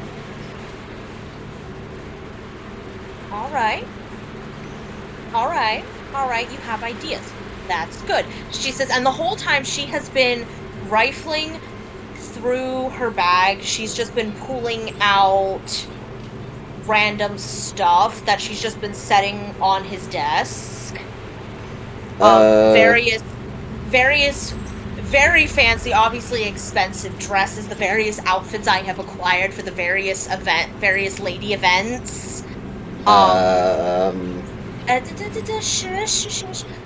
She also pulls out the very expensive Marquesian jewelry that was just bought. She pulls it out. And this one's actually going to hurt me a bit because of how long I've been holding on to this. The bag of emerald dust she's been holding on for that tattoo I wanted, but I don't know if I'm going to ever get to do it. But the bag of emerald dust. And she's basically emptying her bag of, like, all the expensive pretty dresses and most of the fancy jewelry that she has. Sell it. What? Sell it. Sell it? This is... These silks alone could probably... It's probably This more... right here holds up the bag of the dust. 2,200 in gold. At least. It was gonna go into some tattooing, but... I won't ask, but... This is way too generous. You don't mean... I don't understand what's going on. That's what's going on. Your adventure. My what? Sell this, put it aside, and when you can go on a sabbatical, go on your adventure. Well, I'm technically on a sabbatical right now. There's no classes. Then sell this and go on an adventure. Me? Yes, you sad, strange little man. Well, rude. On an adventure? Yes. You see him just slowly beginning to, like, straighten up in his chair.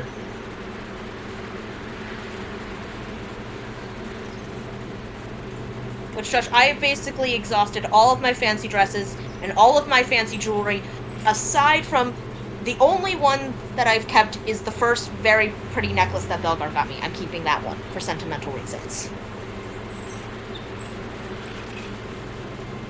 Me, an adventurer. As you see him just slowly looking wistfully out. Do be sure to take some trustworthy adventuring fellows with you at the very least.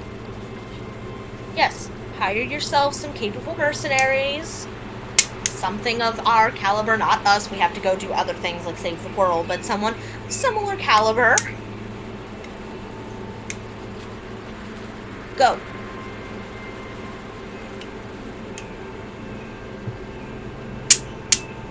You see him slowly get this sparkle in his eye, and as he stands up, you see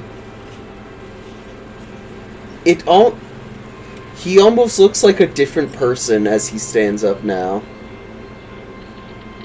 His beard almost seems to, like, flare out in a aspect of wonder, of truth, that he is soon going to learn for himself as you see him go over and he pulls out what looks like an old wizard staff of his own out of the closet.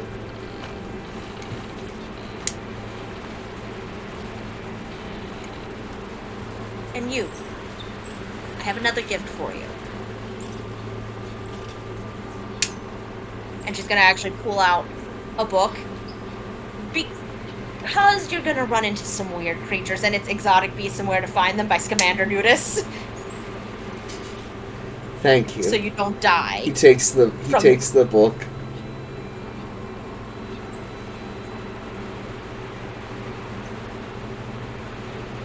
And as he does so, he puts it away, and you see him also reach into the closet, and he pulls out this old, very old looking, like, it almost looks like a hand-bound grimoire. And as he slowly begins to flip through it, you see very rough-looking magical, roll me an Arcana check, Crib. Alright. 18. As you the handwriting in the book looks, it's clean, but it looks like it doesn't look well practiced, like something a young boy would have written.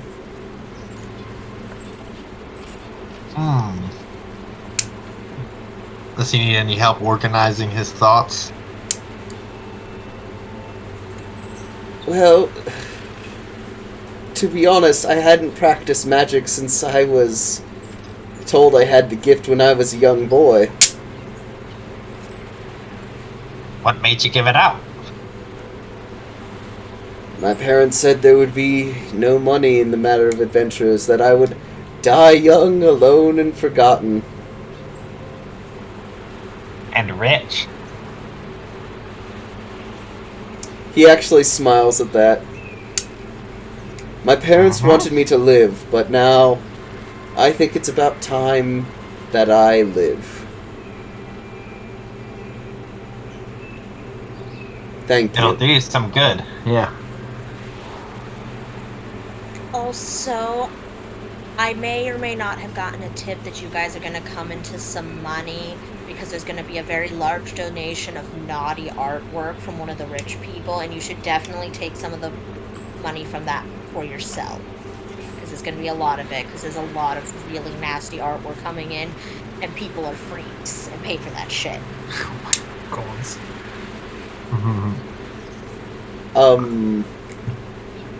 Okay, well, I have a lot to do. I have a lot to plan, a lot to think. I have a... he starts pulling the stuff off of his things. I have to practice. I have to find people. I have to get a adventures pack and all that. I have to... He looks over to you. Thank you. Be sure to write. And Yes. tell us all about your adventures. Of course. And don't Us. die. Please don't die. Invest in a good cleric.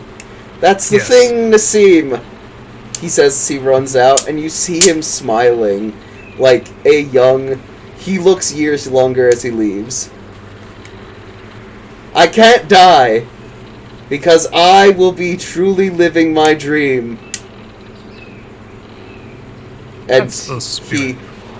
he disappears around the corner. Please invest in a good cleric!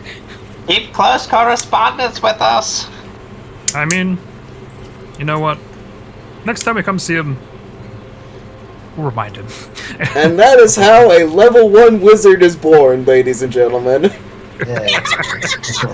Ta-da!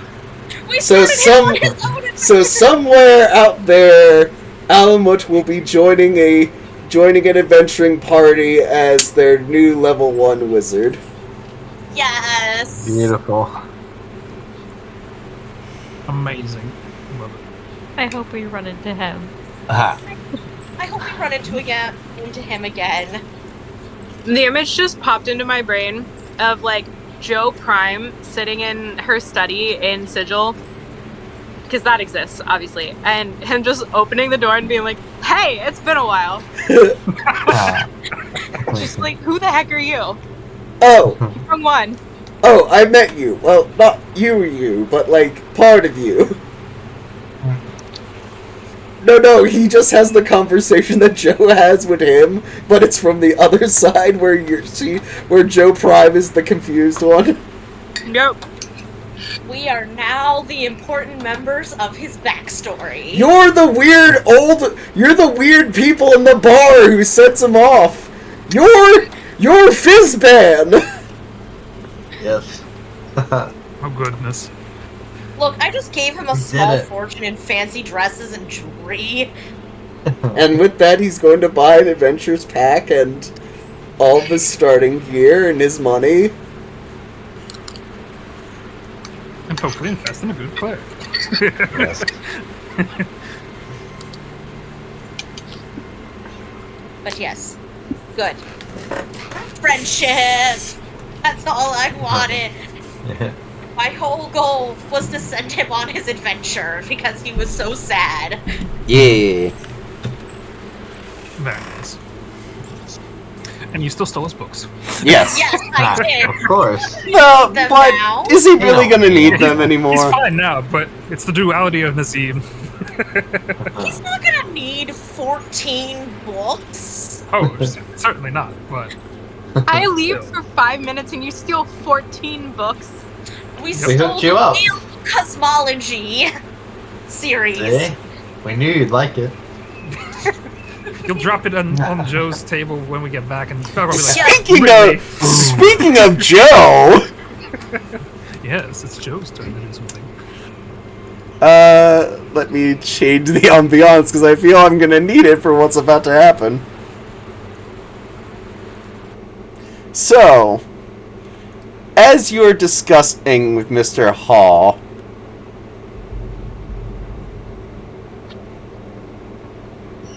not quite. I'll let them talk before Entropia would eventually, knock on the door. So that way Joe has a moment. So, as, Hall is just like, well, whenever you're ready, just let me know. Canonically, Joe is eating crackers. Yeah. So, Georgie, let's just get this out of the way first. I was right. Very important that we all acknowledge that. I never said you weren't. I was not 100% right. I don't know if Cleve was actively working against you, but he wasn't working with you. Let's go from there. Anyway. All I know is that now that he is gone, I have another aspect where one of my subsidiaries is gone, but we won't press that issue unless it comes up. But now, most of Elon's Bluff will be open territory, which I can purchase freely from the city. Yeah, I hope you've got a realtor's office in your back pocket. Can you just see him smile? That was rhetorical. I assumed you did. You are quite wise. Now that we've gotten that out of the way, are we ready to set the date for your hearing with the Muffin Man? Well, it will have to be soon. Yeah, I don't want to be in Shummel forever. Exactly. So, how about tomorrow? Wow. Very soon. Sounds good. Alright. And as he's about to walk out, the door, opens suddenly and almost, bowls him over. Oh! Oh, I'm terribly sorry, Oh! darling. Ow! Oh. Oh, good, you're here too. He suddenly, realizes something. I usually have the maitre d' that would be... I'm not gonna have to get used to him not being around. Right, anyways, she, shuts excuse the door. Excuse me. He says he actually, passes, under Mr. your Hall. legs. Mr. Yes, Hall, yes, sorry. you might want to be here for this conversation as well. He turns his head and slowly closes the door.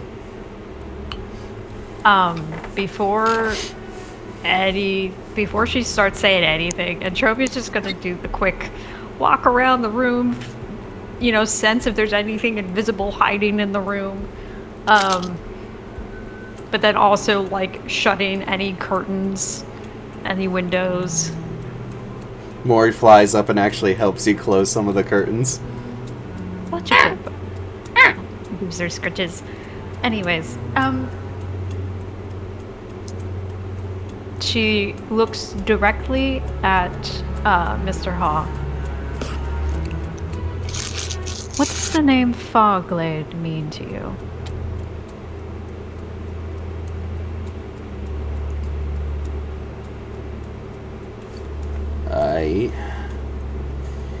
Means quite a lot.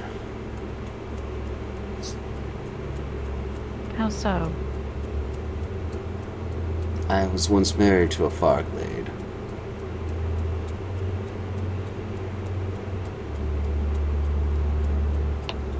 Is it the same woman? Because if I'm remembering out of game correctly, the Memorial Garden? Yes. That's her Memorial Garden. Do you know her sister? He kind of gives this half perhaps look and kind of a slight grin. Yes, you could say that I know her. I actually introduced her to her... He pauses a sec. Former husband.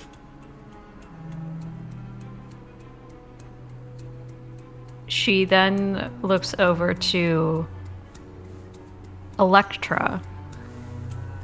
Darling. I was just at her abode, and she spoke with a certain pale tiefling. You know whom I speak, and I believe she is continuing to look for vengeance upon her death. Mr. Hall, you might be in danger.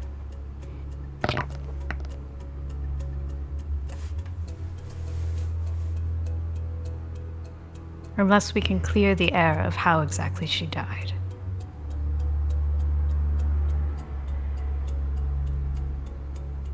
This pale tiefling.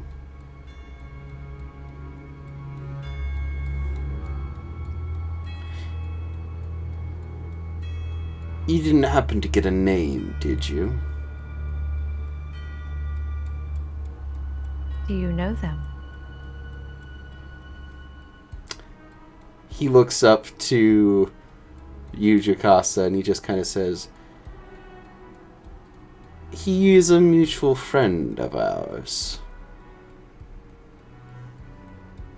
He's part of the reason why we are all here right now.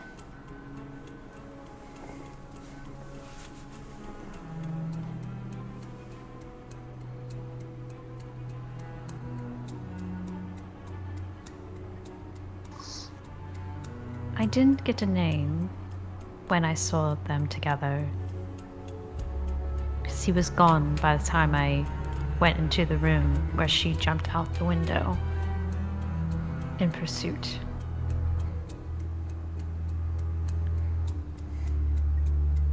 But I may or may not be familiar with them. You see him slowly beginning to squint.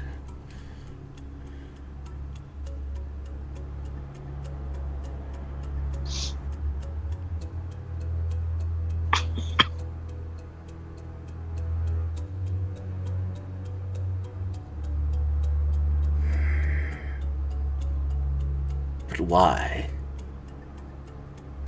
Why get me out of my bargain with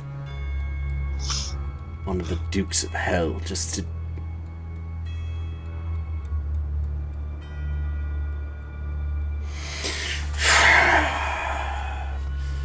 This is something I need to contemplate on.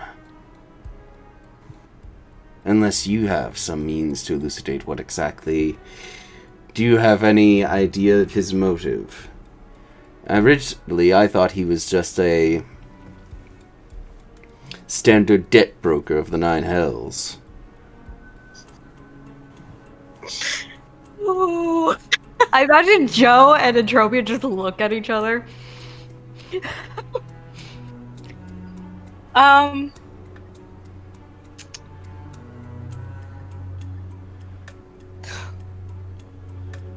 I mean, he certainly does broker debts in the Nine Hells, so you're not too far off. I just wouldn't necessarily call him standard. His expertise is fairly specialized. Well,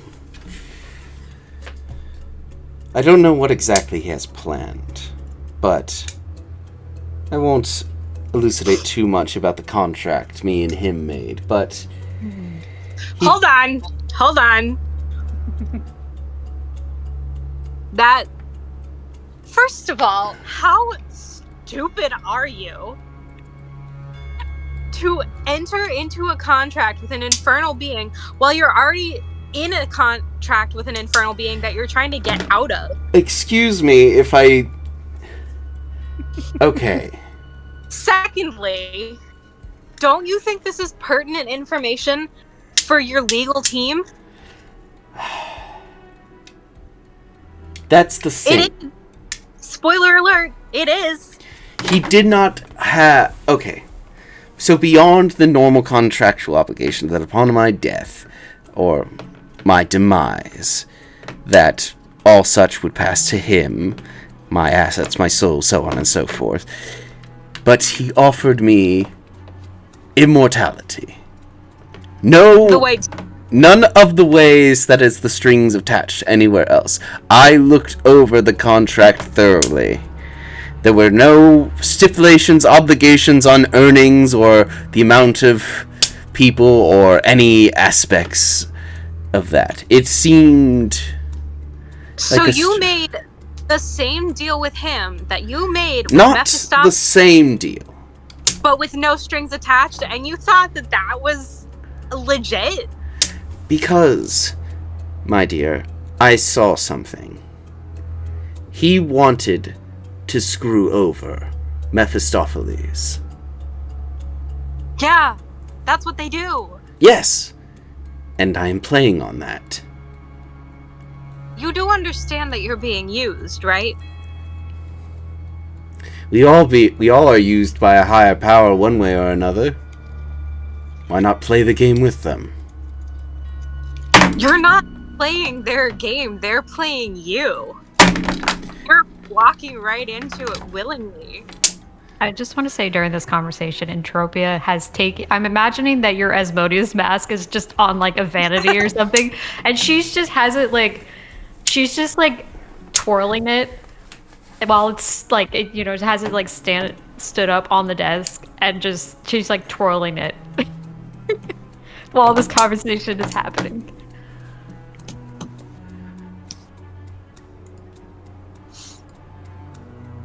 So... You... You see him looking over at the mask.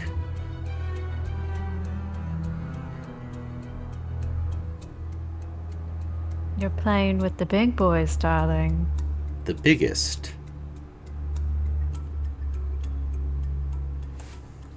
What name did he give you? Salazar. Yeah. I hate that one. It's not a good one for him. I've heard better. So many. That's one of my least favorites. Certainly not one I personally break out often. I'm dealing with the true pale merchant. Fascinating.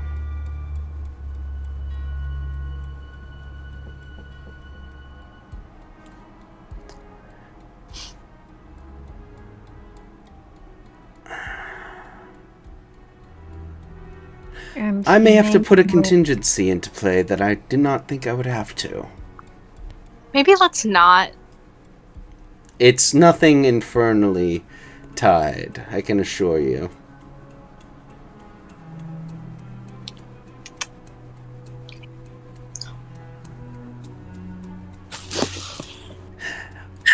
Binksy. Sorry, cat. More cats. All the cats. I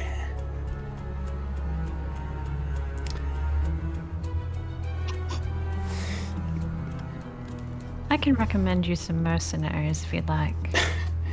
If this person is who you're claiming they are, I don't think the entire armies of Taldore and Exandria would do me any good. Absolutely. The very least against a vengeful woman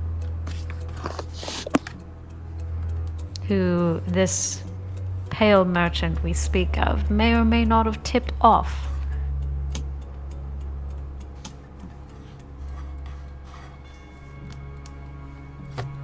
But why would she come for me? What happened to her sister? Full details. Don't try to hide from us. It's time that you tell the whole truth and nothing but the truth. You are my legal counsel. This Yeah. woman is not. She's my paralegal. And it might do you some good if you at least tell me. As, like, she flashes her mask of the Raven Queen that is on her hip.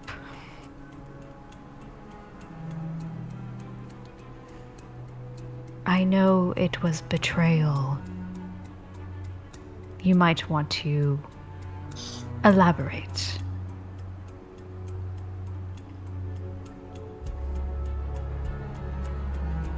I was running out of time.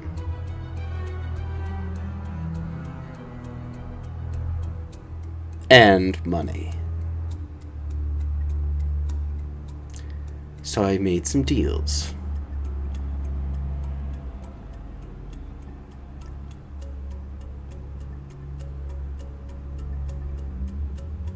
Contracts that I had to sacrifice, but they never specified in which way to sacrifice, or if I had to be the one to sacrifice. Me and the cult were in a mutual agreement. I helped them give them people, and they did the proper rites and such, so that I would benefit it from the extended longevity, time, and money.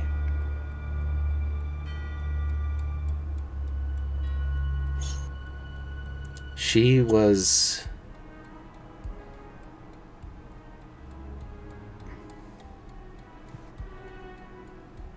She learned what I was doing.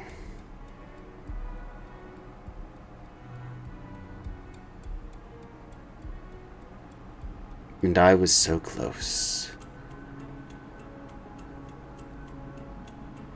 I couldn't let her get in the way of my dream.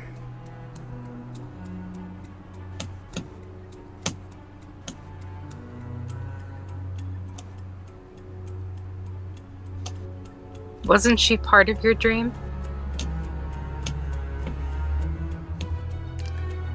She was a nice distraction.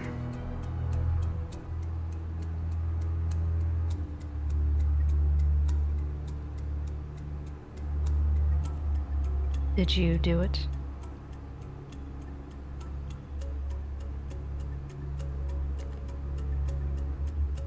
I don't usually like to get my hands dirty, but sometimes one has to.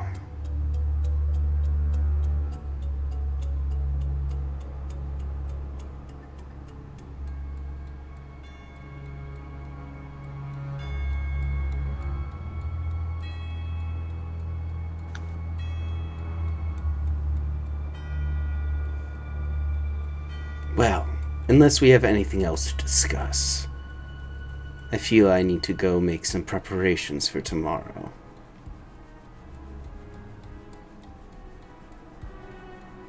I would stay in the Perfect Pearl if you can.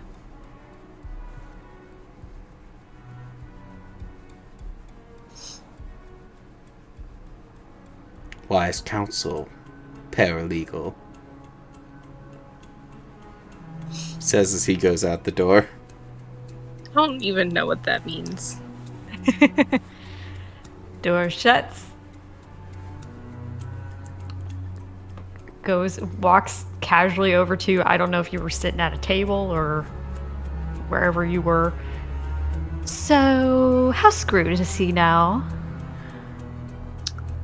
Depends on whether or not Gwen gets to him. Do you know what happens if he dies before this trial? Does he go to the one that he made the deal that he's trying to get out of? Let me just check real quick. I mean, his soul goes to the Muffin Man.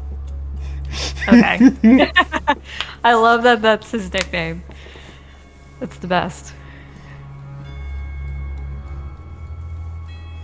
Hold on. To what? Your butt. Someone That is- clip that. It will get clipped. I just clipped the your soul goes to the Muffin Man. Hold on. I got distracted. Give me 1 sec. It was a Jurassic Park reference, for the record. Mm-hmm. I got the reference. Thank you. It was a little weird. Okay.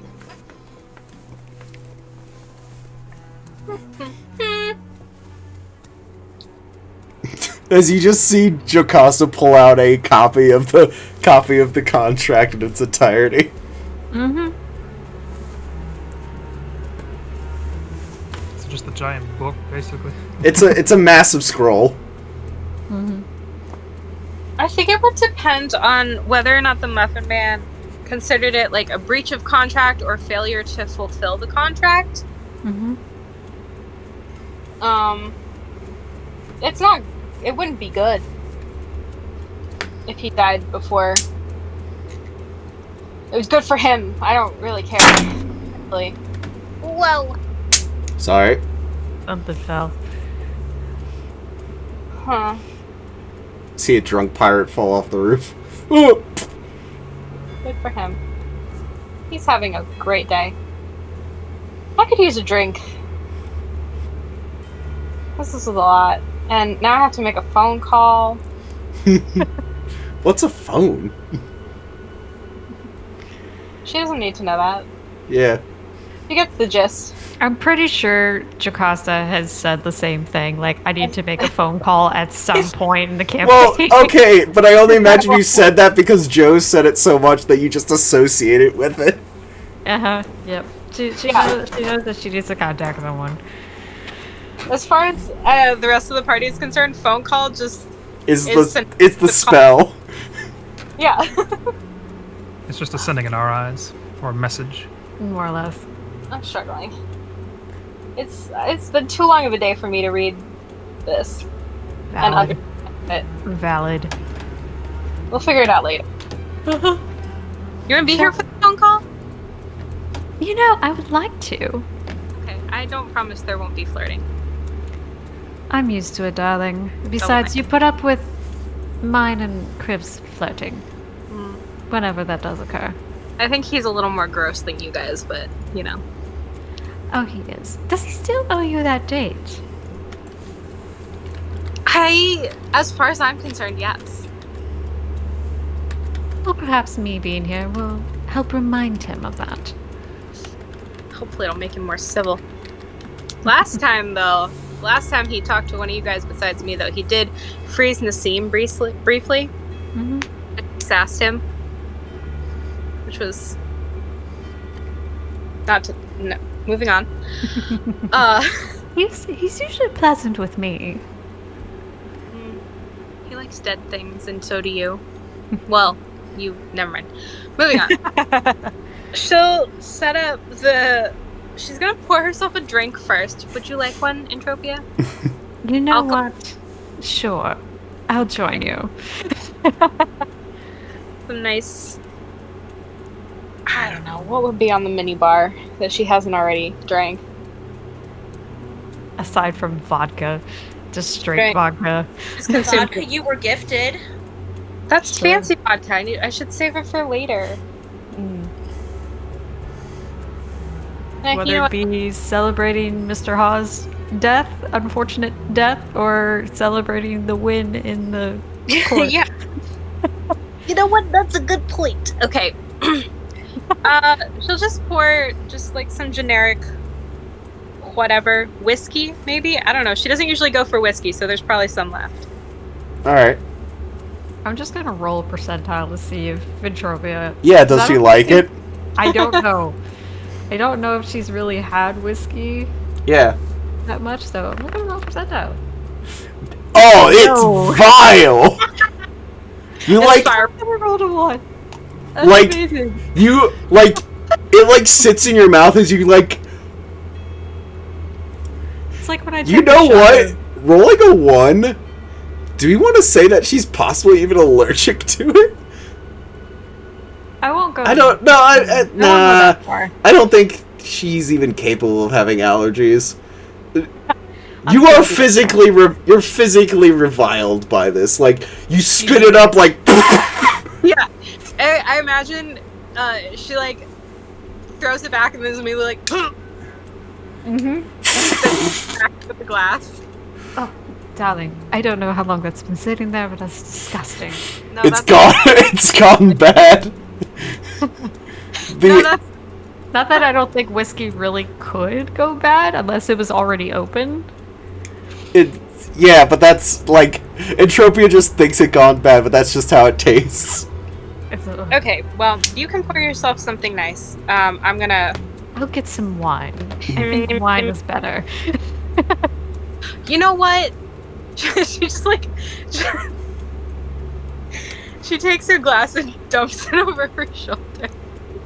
Because I will also have some wine. That sounds much better right now.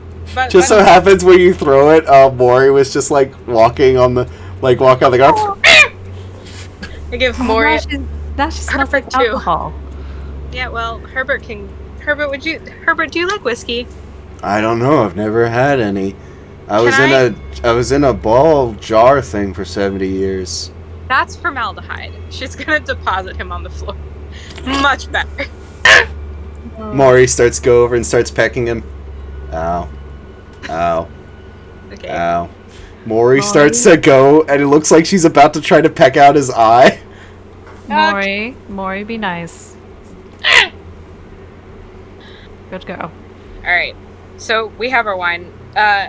Joe... Okay. So, is it a square or a round table? Square. Okay. She's going to put 2 chairs on one side, and then take the Asmodeus mask, and, like, stand it up, leaned against, like, some books or whatever on the other side, so they're facing it. And she's gonna look at it and go, to be clear, I want you to be here in person. It's only polite to Entropia.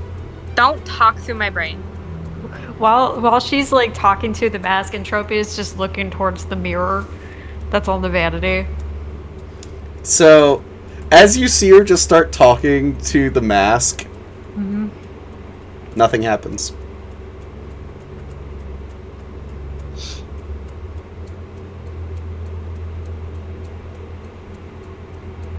How cute.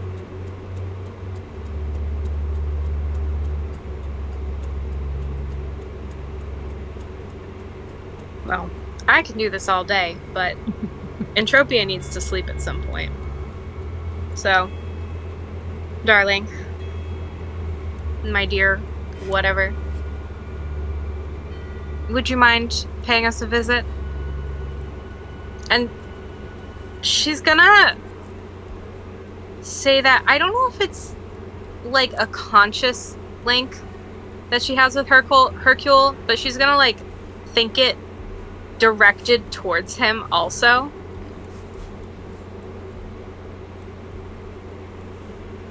Yeah, Entropia, while this is happening, Entropia will pour a 3rd glass and set it next to the mask. Just polite. As you do that, you actually see the rim of the whiskey actually catches on fire.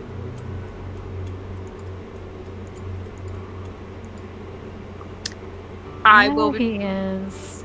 the bottle of whiskey and pour him, what is it, 2 fingers? Yeah, but as you do so, you actually see a hand come through the mirror Yeah, dang it. and takes the glass.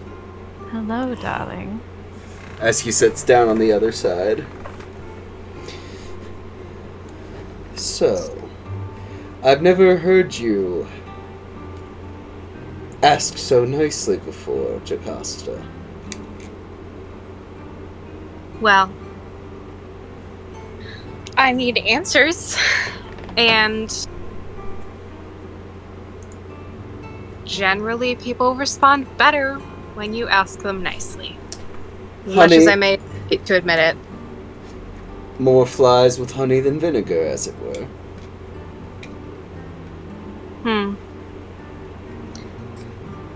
Well, this little fly has crawled into your web, so what shall you do with me? What shall you ask me? Shall you torture me for the answers? Oh, he's purposely, like, doing this every time you're about to talk. Bear in mind that spiders eat their mates after coitus, so...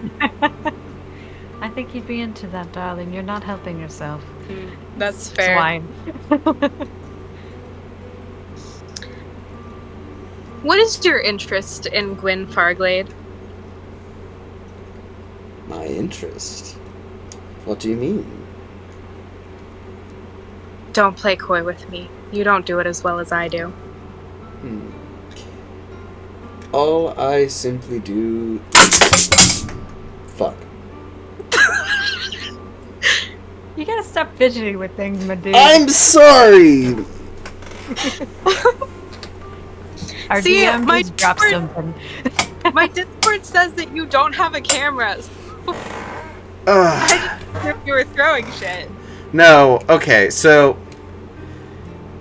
I have no interest of her.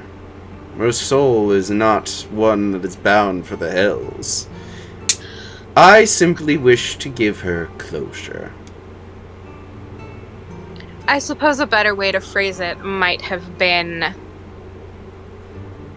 For what do you intend to use her?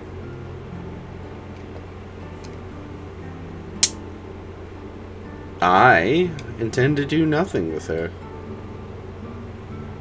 She is her own person. What did I say about playing coy? We are how you work, my dear. And I did catch you with her, darling. The judge's gavel. Final knell in a trial. The trial cannot end without it.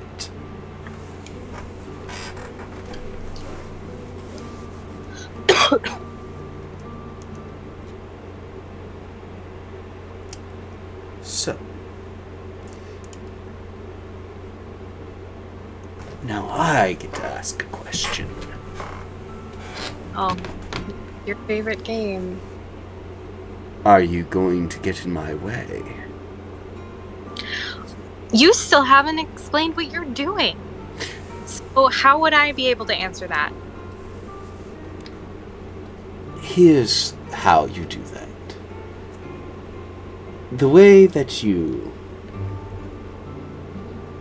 remain in this little farce. Simply do as you were tend to do. Do the trial. See that he gets off as innocent. And then everything can go for... well, I won't say for the good of all, but at least for the good you? of the good for the many. Let's just say there are global consequences to this.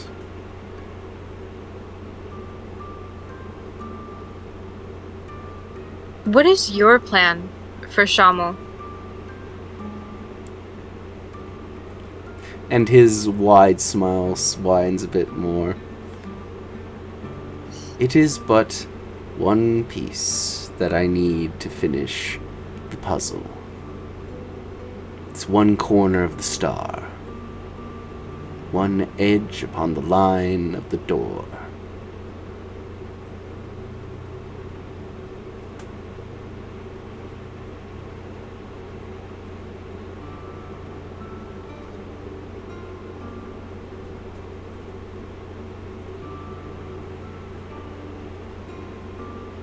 What did you give her, Gwen? The truth.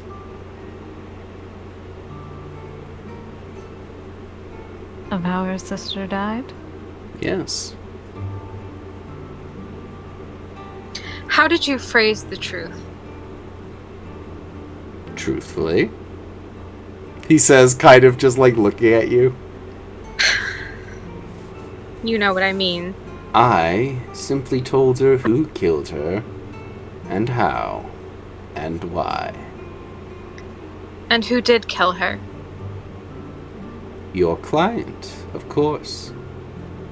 As you've already suspected and gained that knowledge.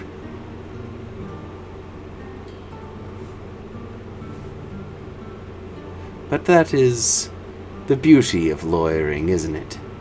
Even though you know he's guilty, you must still defend him.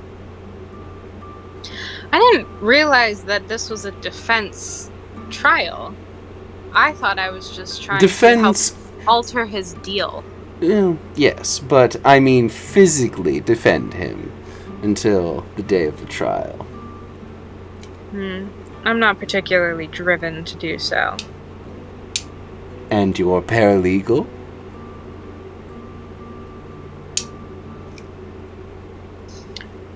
What happens if Ha dies? Well, that puts me in a very bad position. And potentially costs all of you an important asset in the days to come. Then why tip her off now? Because Why not it wait must be until done after? at the precise right moment. She has to prepare, set up. Things have to be set in motion, dear. It's all a matter of time. Time is the most important ingredient of all when it comes to making anything. Nothing is made without time. And as you are aware,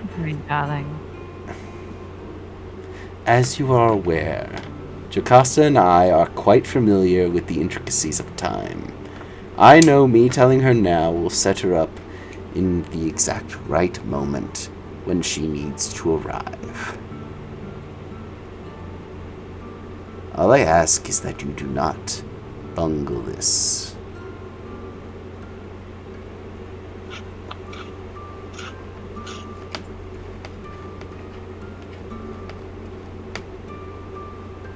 Entropia thinks for a moment. If it's a matter of me needing to pay you off, I have plenty of information that you would be more than interested to learn.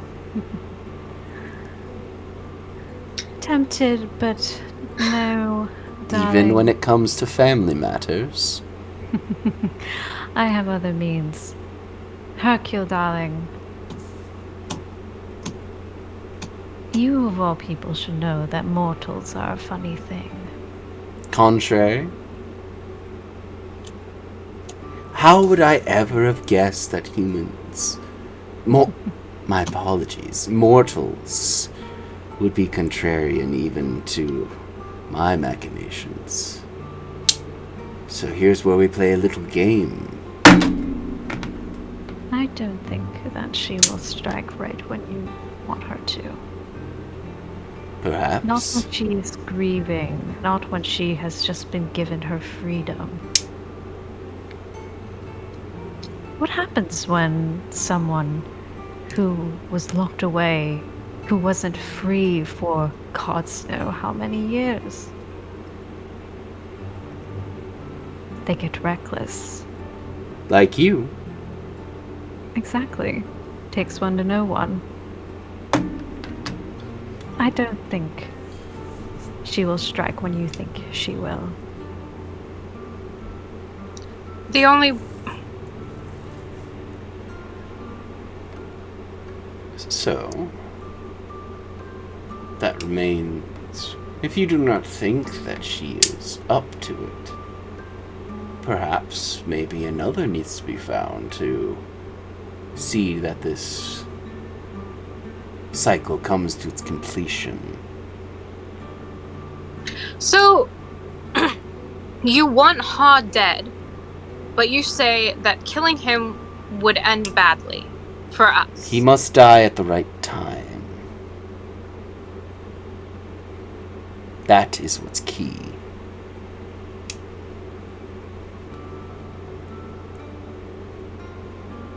And we're just supposed to trust you on when Have I ever led you astray? Last I checked, fate isn't your thing, darling. No.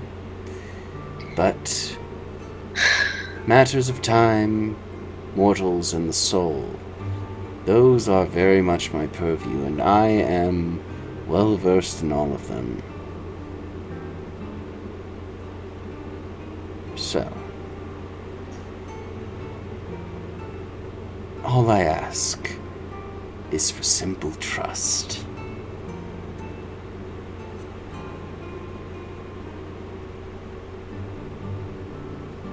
Entropia leans over the table. I will only agree to trust if you take Jocasta on her well-deserved actual date tonight.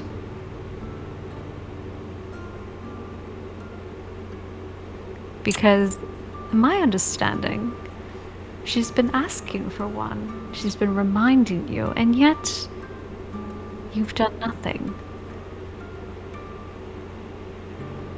So tonight, and if you do not, and if Jocasta does not come back tomorrow morning and say that it was, in fact, a proper date.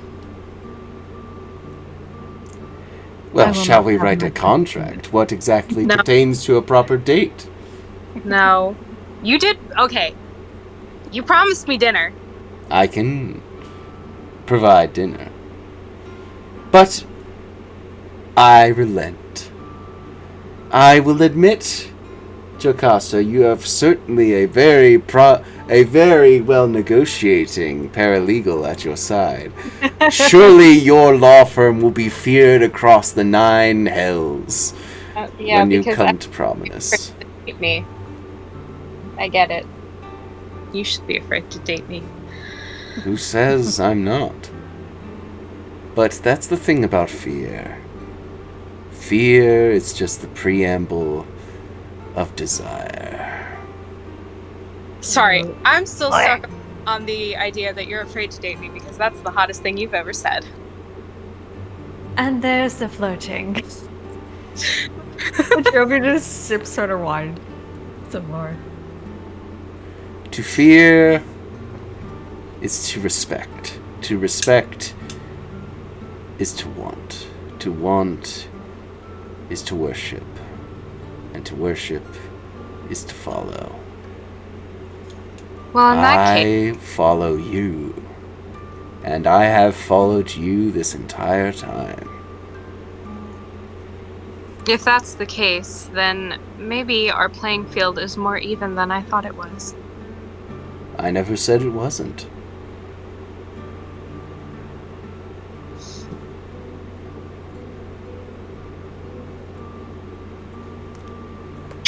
Kisses his hand, and as he blows out, you suddenly just see a pair of lips just manifest on the other side of the glass before he just disappears.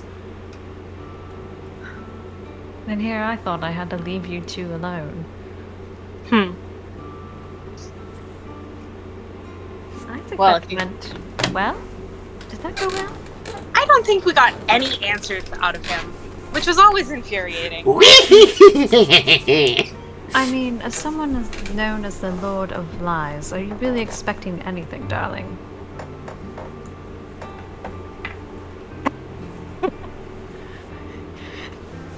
That is Asmodeus. Asmodeus, King of the Hells, or Lord of the Hells, rather. Lord of the Hells. And Lord father of of your children. Lord of Lies. See, that is one of his titles. Funny enough, I was looking for something in my notes, and the page I turned to is my notes on Asmo. Fun fact. Amazing.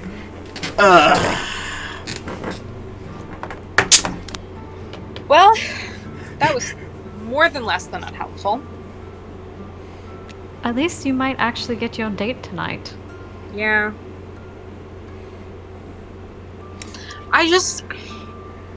The problem is, he says it's for the good of the many, but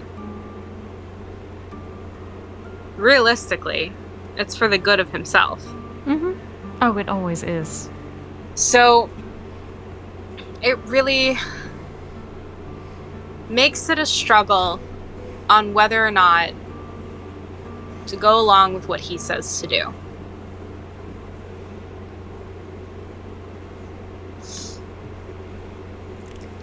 Jocasta, you notice something in the mirror. On the other side of the mirror, there is a box. So, like, you see your reflection, and in front, where you would two be, there is a box sitting. Is it a lead box? No. It is a brown paper package. tied up with string? Yeah, actually. Little bow. On this side of the mirror? No, you see it in the reflection of the mirror. Okay, that's what I thought. So it's on his side. Yes. Interesting. Can I touch the mirror? Sure. And as you reach out, you actually touch where his lips are, and your hand begins to pass through as if it's liquid. That's creepy. As you reach down, your arm passes through yourself, and you touch the box, and it's solid, and you slowly pull it back towards yourself. How big of a box? It's about yay big, yay hot. My Discord says you don't have a face. Inches. Okay, so it's Big box? it's a big but thin box. Like probably a clothing box. Yes. Oh. Is that the outfit you have to wear tonight? Probably. I'll open it. I'm like peeking over. Well, not necessarily peeking over her shoulder. Realistically, just. Like, At first you think her. it's scraps, but then as you suddenly hold it up, it's just like, yeah, if you put this on, this would vaguely form into the shape of a humanoid form if worn, and would cover up most of what needs to be covered up.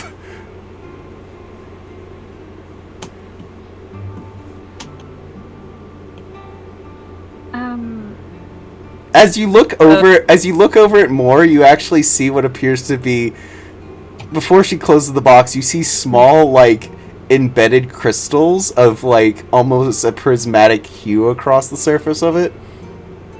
Rainbows. Yeah. But as she, like, just quickly closes it. I believe that's your evening wear. Yeah.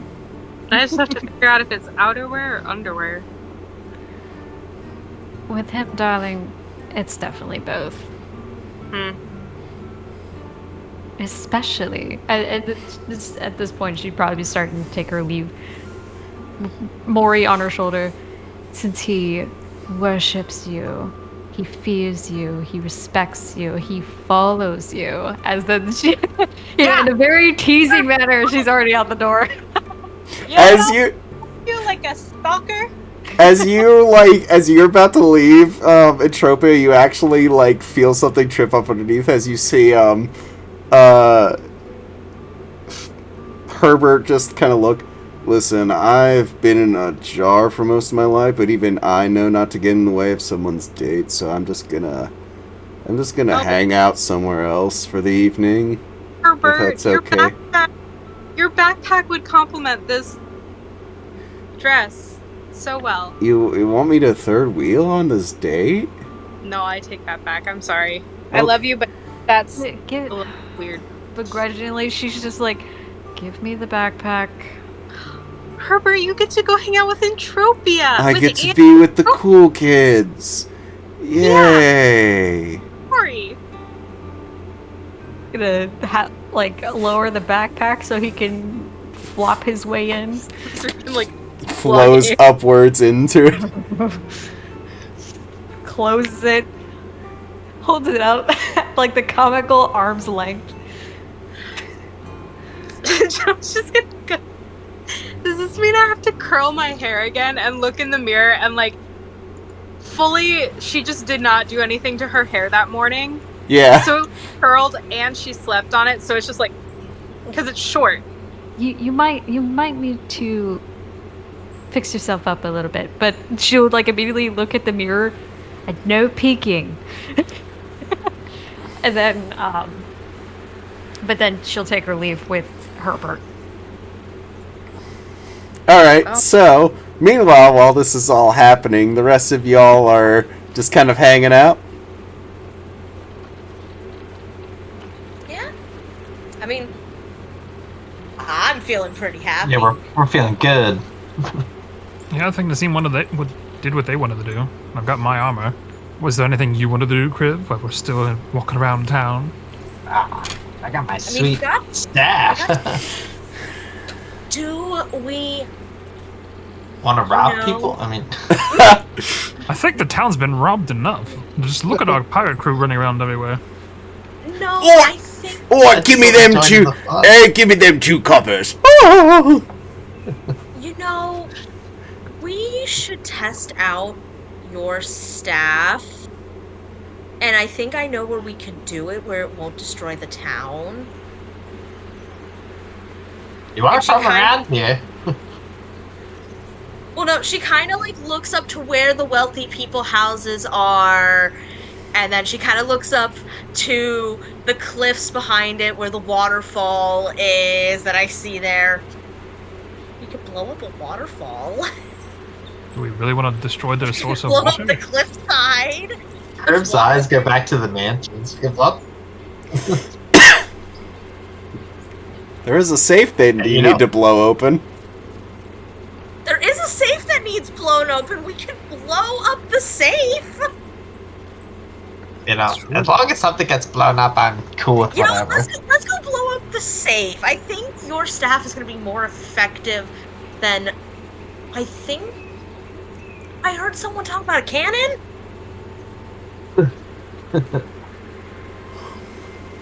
Belger, come I'm with us down. while we go blow up a safe. I mean, I'll definitely attend for that. Yes. Didn't you say, though, that the treasure inside was all kinds of covered in weird stuff that makes you... That's not my problem. That's the crew's problem. Well, yes, but at least you warned them, right? We did. I didn't warn anyone. No one asked me about it. Oh. Maybe we should go warn them about that. They're... You work for Boz. They at least have a brain cell to work for him. Whoa. He has to find them first.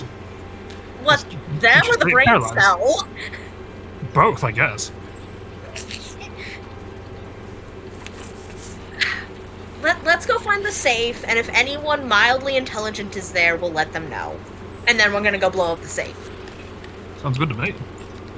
Mm-hmm. So we'll turn into that.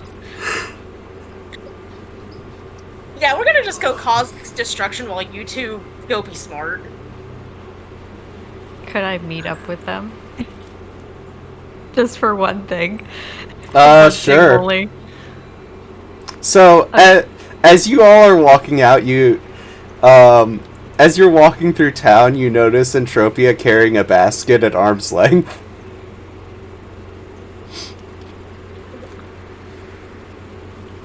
It just waves Entropia over with, like, head cocked to the side. Hello, darlings. Why do you have Herbert? What Because happened to Joe? she may or may not be getting ready for a date right now. Ew. hmm Oh Ew. no, I helped make sure that it would happen, because I think she's been wanting one for a while, and he's been wishy-washy about it. Like, looks over. The King of the Nine Hells? Wishy-washy? No. Yes, exactly. So, we had a nice talk over some wine. All that fun stuff. And now I have him. Which, while I'm having this conversation, I don't know how the fuck this would happen, but I would like to sleight of hand Herbert on somebody. One of the party members specifically. I don't know how... I don't... You'll take him? Okay, Yeah. great. Sure. Hell yeah. Here, I'll just hang him off with the broom. A little wizard's apprentice. Here, Oh, How- cool. You can come with us while we go blow shit up. what are you blowing up? The safe. What aren't we blowing up? The same one that you passed out in? But now I have this. Yeah, he got a Oh, staff. yeah. He got a staff from the professor. She's just gonna like, if he's like waving it around, she's just gonna like lower it and like make sure she's standing. Also, I may or may not have given the professor a small fortune so he can go on an adventure and stop being a sad sack of potatoes. Oh, well, that's lovely. darling, will you stop waving that around? I think I could take any of these people out here. Pretty much. Darling, we have bounties on our head. May I remind you? I mean, that's fair, but I think the guards are a little distracted at the moment. The guards love us right now. We got rid of a cult. They love us. I wouldn't say that. It's It's just like tolerating us. They appreciate our existence because we. they like you guys. Boz and his crew are less than liked at the moment. the minute they find out that we are even remotely associated with Boz and his crew, they might not like us very much. I mean, does that mean we have to travel over land to get to our destination then? Instead of taking a ship? I assume that was the plan. I know that Mr. Haw is providing us travel to get to Ankarel. Oh, yeah. It's more direct to go through land. You guys should probably, like, be sure of that and, like, make sure you have that information. It would be good before something strange happens to anybody. Yeah, No. I remember that because when he and Joe were discussing their payment, I suggested travel expenses covered and paid for. So that's established. We'll just make sure we have it in writing before his trial happens. How about that? If anyone's gonna have it in writing, it might be Joe. But I think Joe's indisposed right now. Yes, we'll I'll touch base with her in the morning. Do you want to come with us when we go blow shit up? So that way it's not just Belgar babysitting the two of you, yes. So yeah, no, Entropia will join you guys. As you go blow shit up. So he's gonna blow it up. I'm gonna watch. Mm-hmm. Maybe I'll help blow it up. That'd be fun. So yeah, we're all gonna travel back up to where the purple dragon club is. Well, what's left of it. Where would have that been when on the map? It's in the bottom left, isn't it? Well, no, I mean like on the overview map of the town. Like where was it? Because we never I don't know if that was established on the overview map. It was this one. Okay. The dark, mysterious-looking one. Gotcha. Oh, suspicious. Suspicious. Okay, it's the second to last one. So as you get up there, much like that scene from Pirates of the Caribbean where all the pirates are like just kind of like debauching around, drinking and like burning stuff, blowing stuff up. You see Boz's crew pretty much going through most of this. You see one of them has like what looks like the remains of a kobold that he's slowly trying to roast over a fire.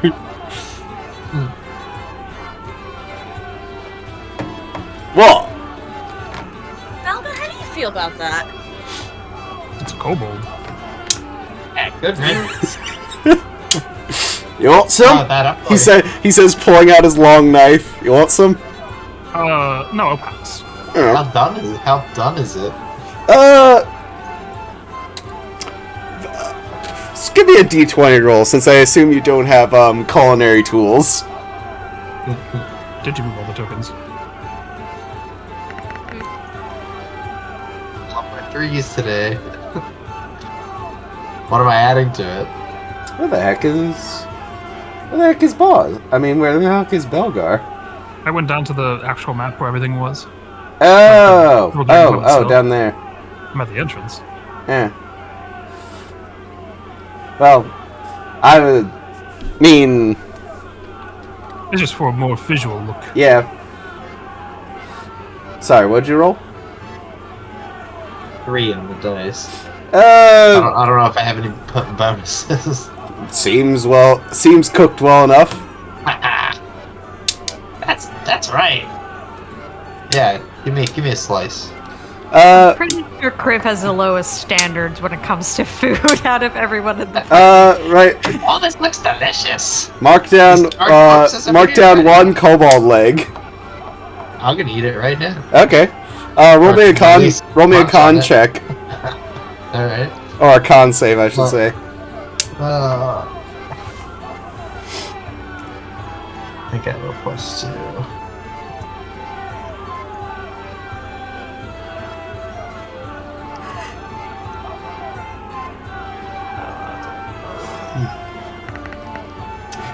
Yeah, more 3s. Oh boy. Now hang on with my awesome con of +2. That's 5. So, I mean, it tastes good. Almost like chicken. Though you feel a bit rumbly in your tumbly as time begins to go on. You guys are missing out.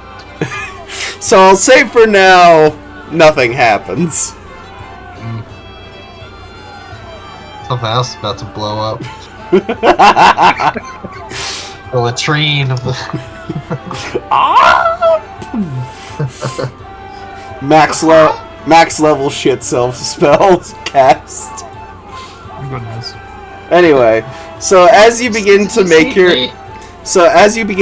your way up, you notice Mr. Hush beginning to direct everyone, and you see Vera and Room, who are kind of standing next to him.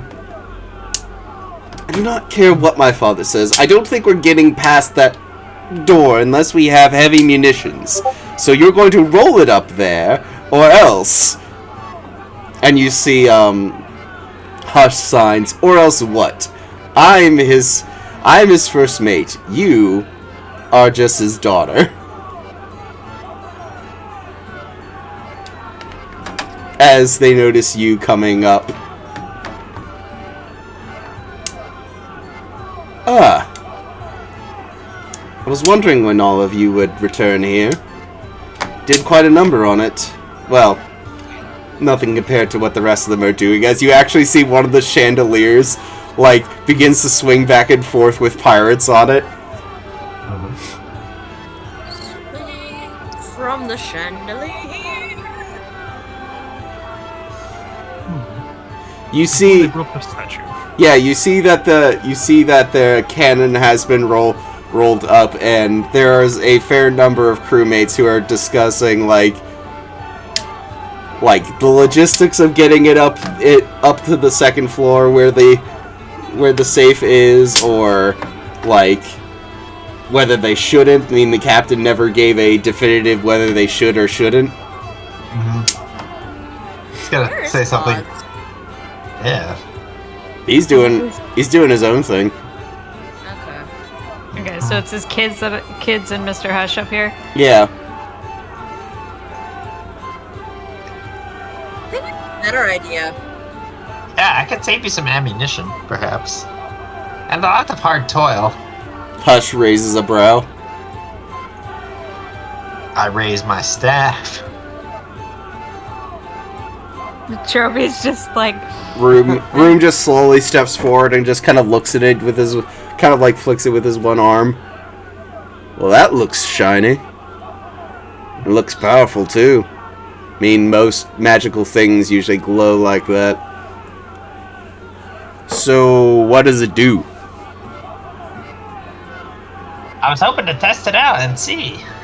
Perhaps on the vault You door. don't know what it does? Vera says. I have an inkling. I would recommend getting the crew out of the house. We were warned to maybe get a bit further out of town. So why not the limits up on the hillside near the giant lake?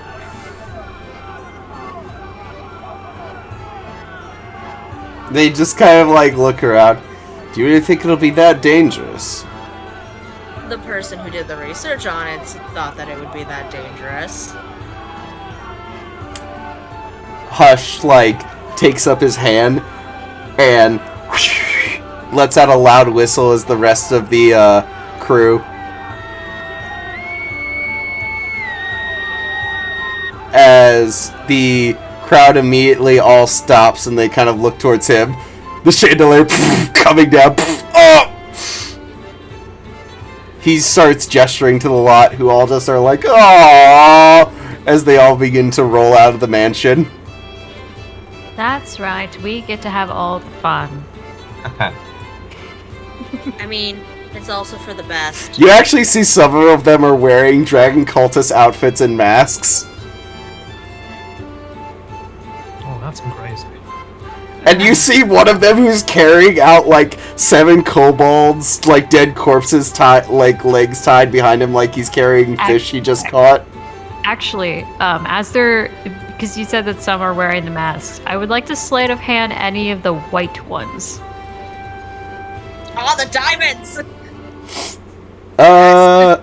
If there's any white ones, I want to sleight of hand. Roll me a sleight of hand check.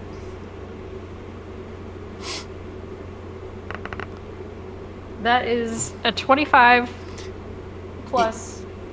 Yeah, or that's a 30. That's a 30. 15 plus 15. Yeah, you sleight of hand a drunk pirate the mask. Like, you see him carrying, like, a bunch of stuff. He's just like, and you manage to, like, grab it off the pile as he's just kind of stumbling out the door. You see him carrying, like, plenty of art and, like, fine goods. You see, like, silverware, soap, small, like, dainty like small towels, what looks like a toothbrush. I was gonna say, is it like the equivalent to what a hotel gives you? Yeah, this guy looks like he just raided the hotel.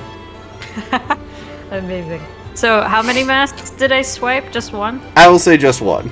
Okay, fair enough. And I'm just going to and you hand can that to Belgar. Yeah. Oh, thank you. You might need that. Just in definitely. case. How many diamonds are on said map or mask? Usable ones? I mean, I would say there's only, like, one usable one. The rest are pretty small. But if you have things that need, like... Let's see, to revive, you need how much of a diamond? 300 gold. Yeah, for 500? I would say you have, like, 500... About, like, 20 hundreds, and... It calls for 300 gold for Revivify. Yeah. Not 500. I just looked it up. Well, I will say there's one that is definitely big enough for that. The rest look like they're about 100 each, and then, like, the rest that are covering the mask are probably, like... 50? Yeah, like, 50...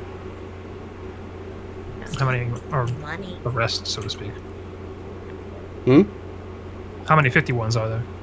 Oh, hundreds, dozens. Like, it's the majority of... Yeah, well, it's the majority that's covering the mask, so just imagine, like, basically diamonds... Yeah, it's, like, completely diamond-studded. Okay. But the one big one is, like, towards the center. Okay. So, you have... I guess, at least one use Yes. of Revivify for this? Okay. And also a shit ton of money. Yeah. Well, that's nothing compared to the crown he got earlier, which has a fair number of diamonds on it as well. Oh, I'll ask you that later then. We're gonna pry the diamonds off of those before we melt it down. Actually, we'll probably pry any of the gems off of that before we melt it down. Oh, yeah. But anyway, as you make your way up to the second floor, the smoke has long since dissipated, much to Kriv's chagrin. At least we won't have Belgar looking at us like we're something else. But as you make your way up, you go back into the room, you see the remains of your barricades still pretty much mostly up. What happened in here? We had to hold off cultists. Oh, yeah. That was me and Kriv's fault. You see, you walk and there's like a thin kind of like moisture to the thing, like there was like ice here earlier. Yeah, that was me. There's a body of a cultist, like, half buried in the wall. Sucks for him. Yeah. That one was probably Belvagar. We should probably all be in a different room when Crib does this. Because this is a small space. Why do you think I suggested for the crew to be out of the house? Yeah, but we should also not be in the house. I'm just moving us down to the actual room. Ooh. Just a second. I get the first pick of magic items behind this vault door. I I say to any crew members. You shouldn't touch any of this. We might need to douse Got it it. first. Yeah, we're gonna need to clean it first because it was... I don't know if you saw earlier before the fight, but I had a bunch of like rashes and stuff because when I touched what was in there, it has some sort of like... Whatever you touch, it makes you go numb and makes you pass out, and then I ended up in a cave with a blue dragon baby bitch. It was a bitch. But you kicked its ass. Yeah, but I didn't kill it, which is what I wanted. That's still cool. Not cool enough. Let him be your Hey. biggest fan, darling. Yeah. I appreciate your efforts. I appreciate that you appreciate me, but I still wanted to kill it. Now go blow the damn thing up. You know what? There's still time. We'll get it. We'll get it someday. Next time I see it, I call the kill shot.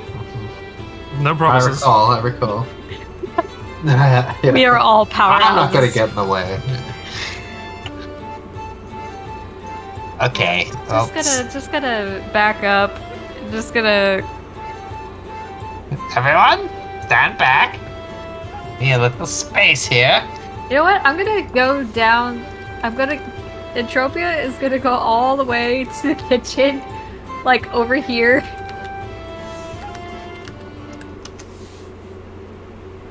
You go way over here. It's opposite corner. Go to the kitchen. Yeah. Yeah. That might be safe, because in case he does die, we need to be close enough so that Belgar can get to him and revive him. I mean, I'm gonna just stay on the other side of the wall so that if he doesn't die, excuse me, I'm there to heal him. Yeah, that works. I'm gonna try and exclude myself from my spell. Alright. So, The two with the brain cell are both in the kitchen, and it's like, we You just guys let them. You left us unsupervised. I mean, if you blow yourselves up, we'll be there to heal you. Or I'll be there to heal you. Oh, if I could help you blow it up. Yeah. Also, Fergie, would it be okay to... Feed air into the fire. Oh shit! Yeah, no, I'm coming in. Never Okay, mind. cool. It's coming out. I can exclude you from the spell too, so we'll be fine. Yeah, that's the thing. They're gone. We can be our chaotic selves. Yeah. Finally. When we're together, the best stuff happens. Yes. A lot of accidental death happens. So. It's a bunch of fish people. We were gods. It was awesome. They're probably still worshipping us. No, We should they go don't back worship- there. They anyway. don't worship us anymore. Anyway, while this is happening, Kriv, you start preparing the spell. You like focus. You stretch a bit. Mm-hmm. Yep. Think over the incantations I'm going to say and the movements of my hands. It's been a while. Like last night's fight, you were dealing with a lot of chaff, but you almost kind of want to push yourself with this. You want to see what the true extent of this thing's power can handle. You know what? I'll pop a small prayer to Saren Ray.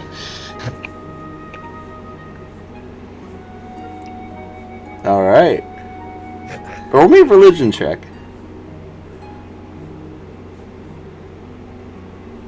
My goddess, I do this in your bidding. Be a 3. The Holy Don't you Trinity. put that on me, Ricky Bobby! Be a 3 because it's all he's been rolling for the I most swear part. to God. Nope. Hey. 15. Plus whatever you have. Plus something. Alright. Plus 4. 19. So, what do you cast, and at what level? Well, obviously, I'm casting Fireball. And to also help him, I'm gonna cast Shatter on the door. Because it does affect metal. Which is why I've moved over here so I don't hurt Crib, because I can't choose to not hurt So, him. as you feel the energy pass into this, and you see the edges actually beginning to glow like embers inside of wood. It begins to light up, and small embers actually float out of it and begin to surround you, almost like Saturn's rings of light just slowly fills up as it breaks off into 1, 2, 3, 4, 5. What level did you say this was at? I gotta do an 8th to see if it'll go to a 9. You see 8, and then finally breaks off the 9th ring as it forms almost a perfect sphere around you. All the energy then kind of passes in front of you to the small incandescent ball of light that goes from red to orange to a brilliant white color and kind of encases it.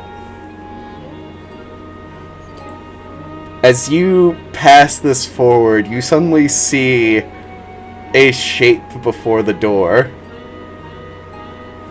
The small blob of Herbert Chocolate Kids who just looks back at you guys is like, what's that? And with that, we will pass outside of where that is, and we will go into... We will go to the distant view. So, where did you guys say you were watching or waiting for this for? They're in the kitchen. Yeah. We're in the kitchen. Bracing for impact. Imagine we're like huddled together like we know this is gonna be bad. Which... Belgar's my meat shield. As you're doing this, and I'm doing my thing... Oh gosh, we're gonna destroy this fucking thing. Yeah. Which... I'm excluding all in the room from the spells for force. Josh, I cast Shatter at 6th level on the door. Mm-hmm. Oh, Christ. I want to break it. We're both being destructive. He's being the more cooler destructive, but I want to help. So, as you... I'll wait for her to come back. They can probably hear it before they feel it.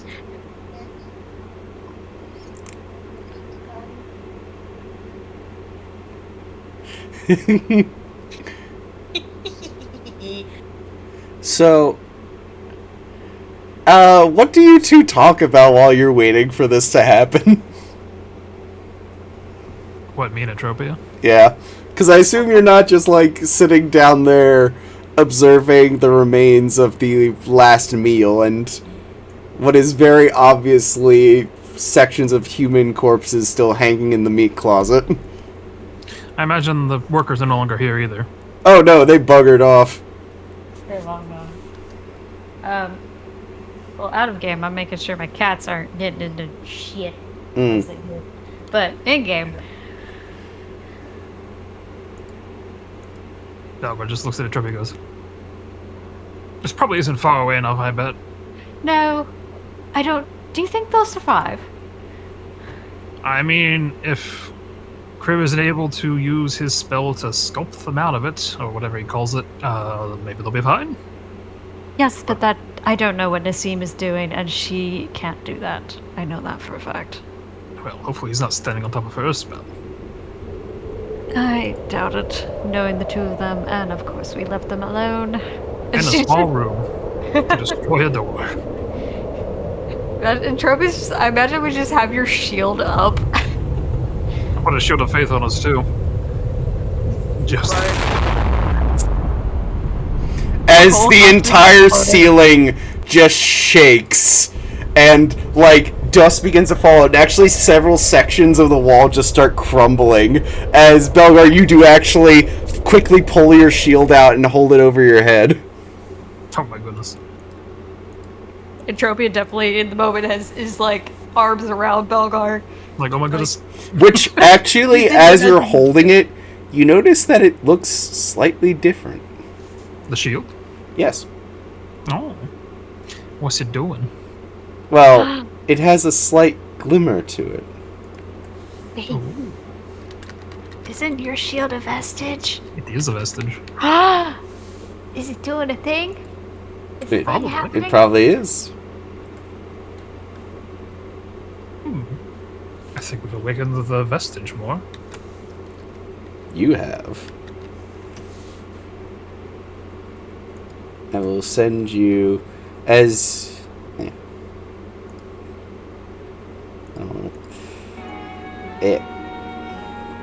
As the like dust and all that is crumbling, you see that the surface remains platinum and pristine.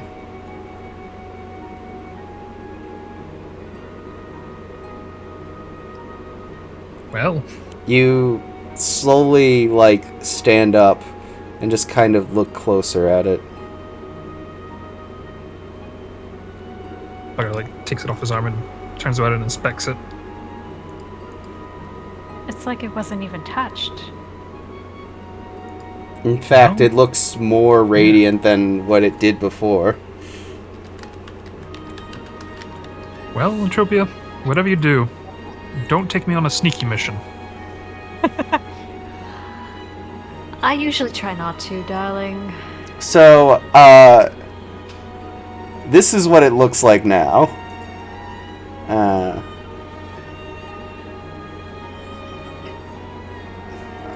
Trying to get a picture, but it's being a butt. Oh,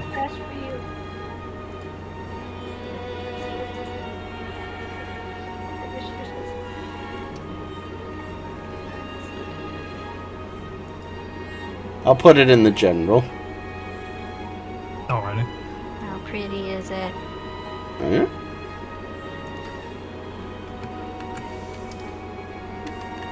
Come on. Audience, don't mind my cats. If you hear meows, don't worry about it. Don't worry about it. It's fine. Ah, Jesus. Stop messing with my shit.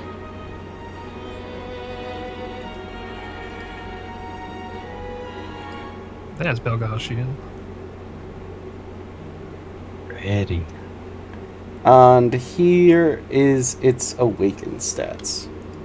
You should bring a picture of it onto the stream for the guests to see.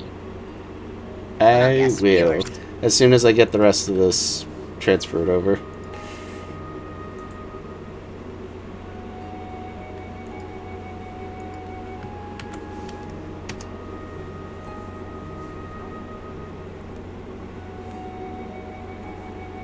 So, I will say, as you're holding it above your head, you actually feel a force push against the falling stone, which actually clears the debris around you.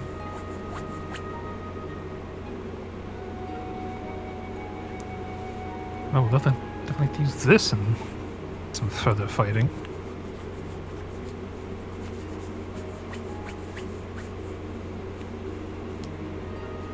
Wait for Entropia to... But still, show the viewers. I'm a showing. Okay, what did I miss? I had my fiance come grab the cats because one of them knocked over my trash can. Just the shield and Belgar getting the stats for the new shield. It looked like this. Yeah. Yeah. Ooh. But yeah, you as you guys are like about to get buried, the shield shines and like shoots a wall of force which pushes all the stuff away. Well, I think Bahamut liked what we did here. You don't say. That's what Atropia mean- says to Belgar. We did destroy a lovely base of Tiamat cultists, so I do think I would make him happy. Yeah, some of them still rotting just feet away from you. Mm-hmm. Yes.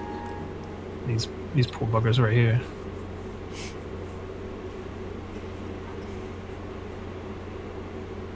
But you feel that connection, that new power, and you feel you have honored him. Even though he might not fully be aware of what that means at this moment, you feel at least the part of him that is in this has seen what you have done and knows that it is good. Indeed. But you- did it good. But you should really go up and see what happened to your crew. Oh yeah. Uh-huh. Now that we've cleared the rubble off our heads, let's go see what happened As to the dust troublesome settles, people. yeah.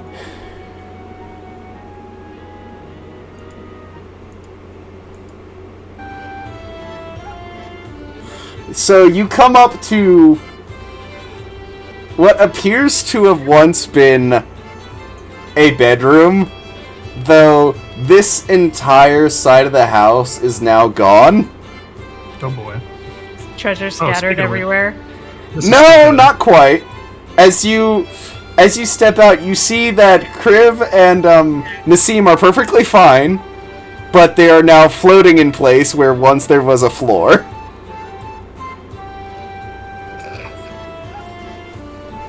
Hi. You two satisfied with your explosion? Absolutely. As you look Fine. out onto the lawn and you see the safe is there, glowing red hot, and it looks like there was something like wedged into the center. Like it looks like a cannonball hit it, but the door is now like wide open from it being like so bent out of shape. Well, you opened it in a fashion. As Belgar, at the corner of your eye, you see the sunlight landing on glittering, shining gold. Just gonna have a hand in front of Belgar. Yeah. To be cleaned first. As suddenly True. you see something moving in the door. As a small black soot-covered figure slowly, slugs his way up the side. He just looks up at you with just a black cartoon soot face, and it's just like, ow. Oh. Did you? Is his basket okay? Oh, the basket's fine. It's still hanging on Kriv's broom. He so basically, to explain what happened, the entire force of the level 9 fireball basically propelled the indestructible object known as Herbert Chonkerkins into the safe at basically Mach 3. We can't involve Junker Kids. Herbert, you did it. I did it? Yes, you did. You opened the safe.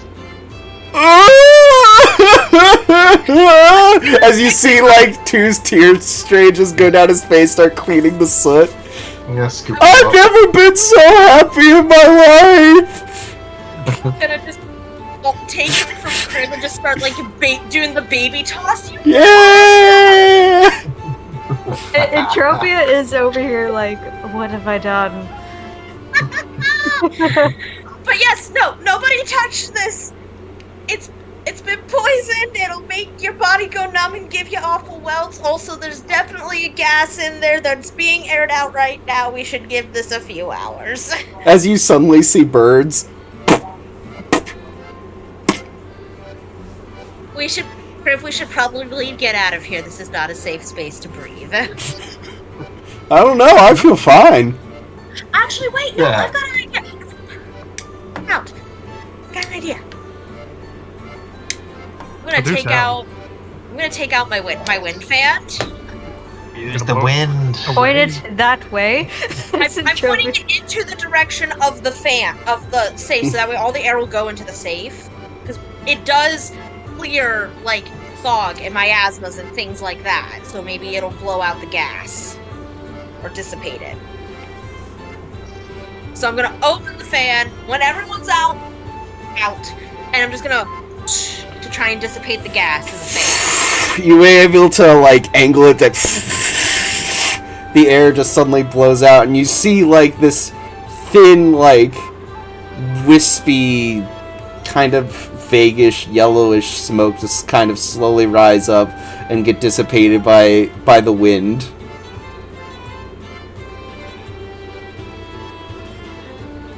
Okay, good. We can breathe. We still need to get the money cleaned.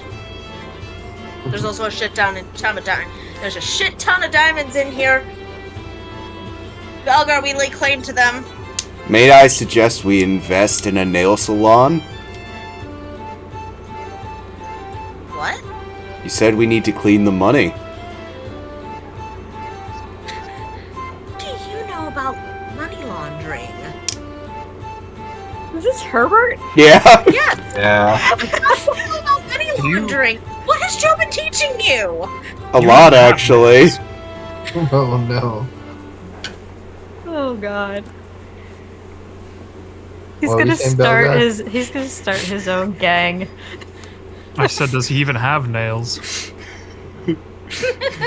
You don't want the He answer says to two that. No, I don't. Yeah, don't look on the underside of Herbert Chalkins. You'll Ooh. see things. Horrible Just, things. Just a bunch of nails. Wait. Ooh. Clatter when he hits things. But yeah, you now have a shit ton of money that's just kind of like sitting out there. Anyone got prestidigitation? I could get the money clean. Oh. As you just see like the rest of the crew just like at the distance. Let them be the guinea pigs. No, they're not the guinea pigs, because I already know what happened in here. We're not doing that.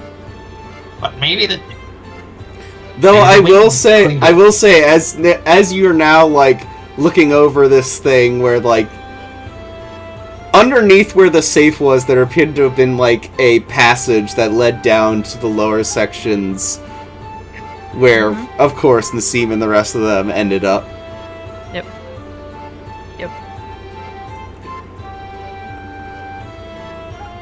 Actually, here's a question. If it's a like a type of poison that's on the coins, Yeah. because I have proficiency in poisoners kits, would I know what to use to properly clean off a substance? Ah, yes. Roll me a poisoner's kit. Yeah.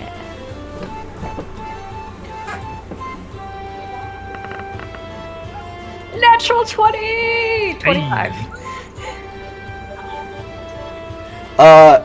This is known as an alemic. So the common mistake that is made is trying to clean it with water, but you actually need a mixture of oil and ashes to cleanse this off of things that it has adhered to.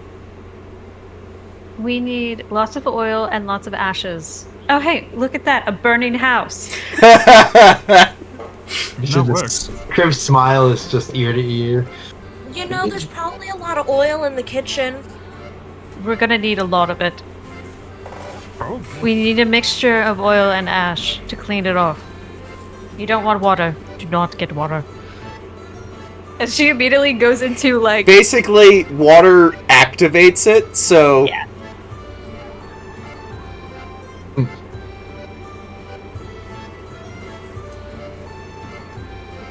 So, for the sake of ease, I will say you do find the appropriate amounts of oil and ash, and you slowly begin to clean all the gold with the help of the crew. As you see, like, big tubs of them as they're, like, basically, like, swirling around as they're, like, they have, like, guys in gloves with, like, buckets just pouring the gold and treasure into the vats. Boz eventually shows up and he's just like, well, I'm glad to see that you managed to get it open. Looks like you went and used the cannon anyway. No. No, we didn't. We used our own. Hi! We look at Crib. Me and and Crib Trumperton. did that. Mostly Crib. You actually see Herbert now slowly, like, scooting around, and he actually has a crown that he got from the Horde on his head. Yeah, it's a little princess Here's tiara. Yeah. It's a little princess tiara. Here's Like, the real hero. Herbert fits has around not been his bed. cleaned. I don't know. I mean, it doesn't affect me either way. Well, just to be safe, she's gonna, with a gloved hand, she's gonna pick up the crown, kind of douse it in the oil water mixture. There, now it's just as slimy as you. Plops it back on his head. Starts to, like, run down his face. You are now the prettiest princess at the party. Oh, I don't know if they've met. Boz, meet Herbert. Herbert? What? You just see his one eye. What is that? This is Joe's new familiar. Uh-huh. Okay, correct me if I'm wrong, but don't familiars need to be, like, near their wizards to work? No, he's a special case. He's a very special case. You're not... He wasn't summoned. He was bonded with. Wait, you're telling me that thing is real? Yes. A wizard tried to make, I think, a homunculus and only got halfway through the process. I think. I don't know. You'd have to ask Joe. I think she knows better about how Herbert came into existence. I have so many questions. You're not going to get appropriate answers. Are you saying that that thing, as he looks at the safe door... That was our cannonball. Yeah, he was the cannonball. He's nearly indestructible, How- and the force of Kriv's spell propelled him through the door.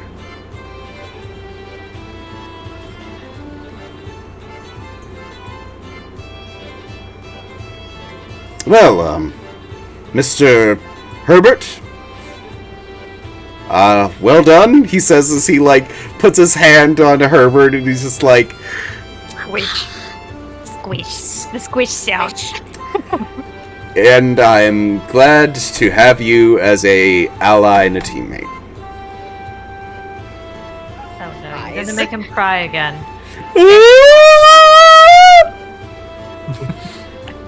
The only There goes. emotion he ever knew was sadness, so when he experiences new emotions, that's the only way he knows how to respond is crying and screaming. He's like an infant that's been around for a while.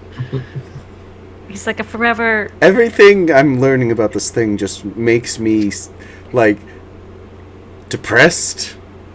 So I'm going to go and start helping, We Hush. lay claim to all the diamonds. I won't say all. The ones for Revivify. The ones that are good enough for We Revivify. will look for ones that cost at least 300 gold. We claim the ones that are good enough for Revivify. Alright, there'll probably be a fair number of those. Yes. You are running low, aren't you? We ran Yeah. out.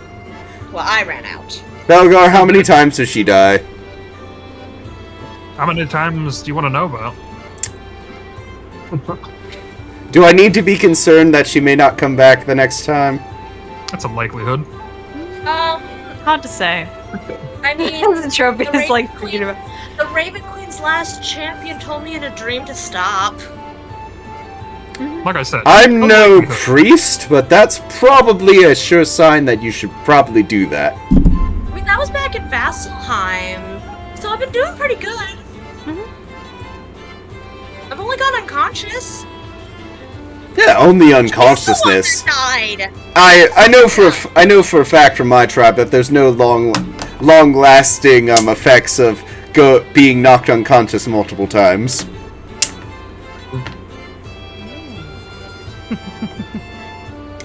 Well, I'm glad all's well that ends well. But Where's Joe? really, you don't Meanwhile, Joe is doing hot girl shit. Hell yeah. She's having hot girl summer. She's doing her makeup badly and then washing it off. You could just prestidigitate your makeup on. On, I don't know about off for sure. yes. So, as you're preparing, what are all you doing? Makeup, your hair? Yeah, she's gonna curl her hair. She's gonna pre-game a glass of wine. Just one? Maybe 2. She doesn't want to be wasted. Just You're not gonna get drunk with 2 glasses of wine. Like, I think you need to drink a whole bottle for you to even make the roll. Joe, yeah. I have a skewed view of alcohol considering the fact that, you know, I'm allergic to it and therefore react very quickly to it. I don't know. 2 glasses is probably a good pregame. There we go.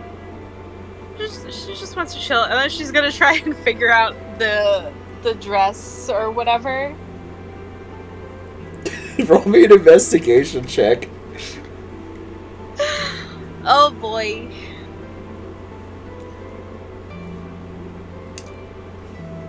Investigation. Should I use a portent for this? It's up to you.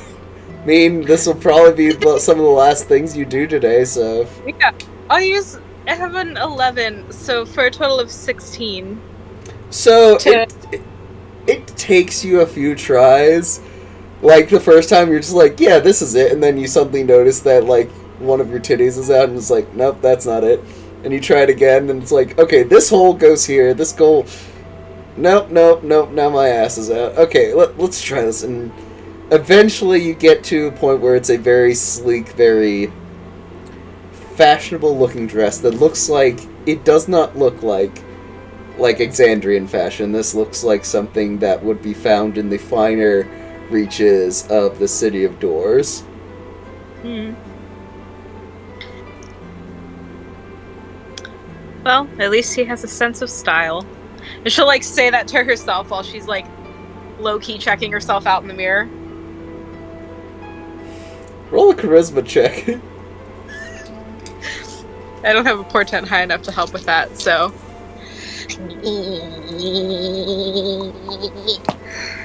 Ooh! 16! You looking good. You looking real good.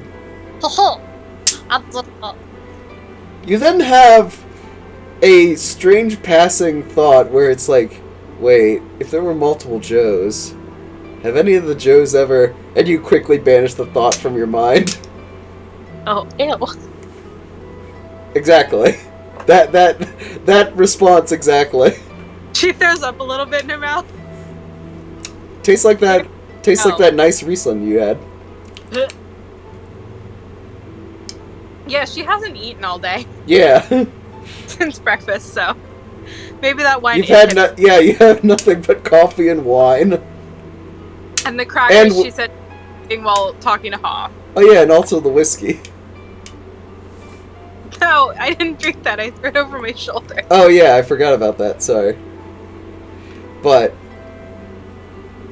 as you eventually like feel that you're finished, you hear a knock at the door.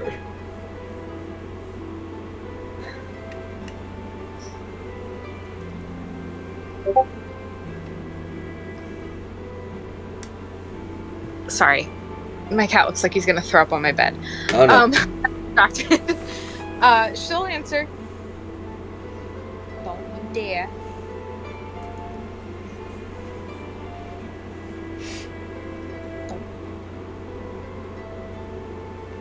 Who's at the door?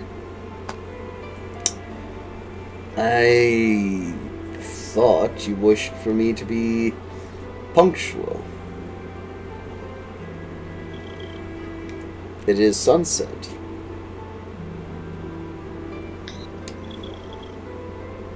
Well, I appreciate your timeliness, considering that is something we both are involved with. Yes, my son.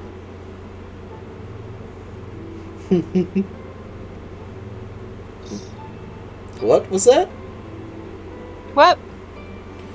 I said thank you for being on time, okay? Oh.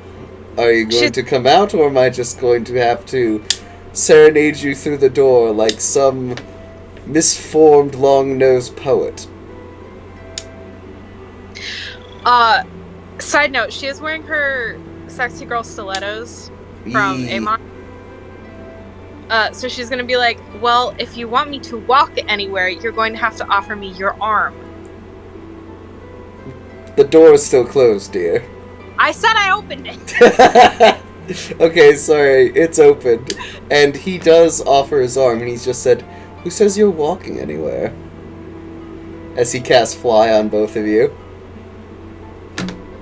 Aladdin, this shit. As you slowly float through the bar, and you notice that every single person there looks like they're frozen.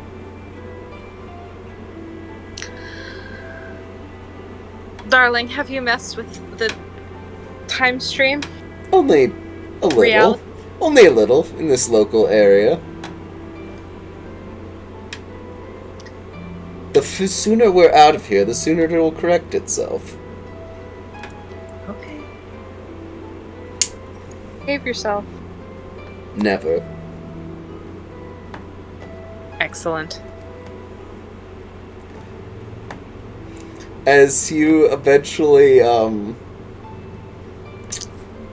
come outside, you see what appears to be a carriage of some kind.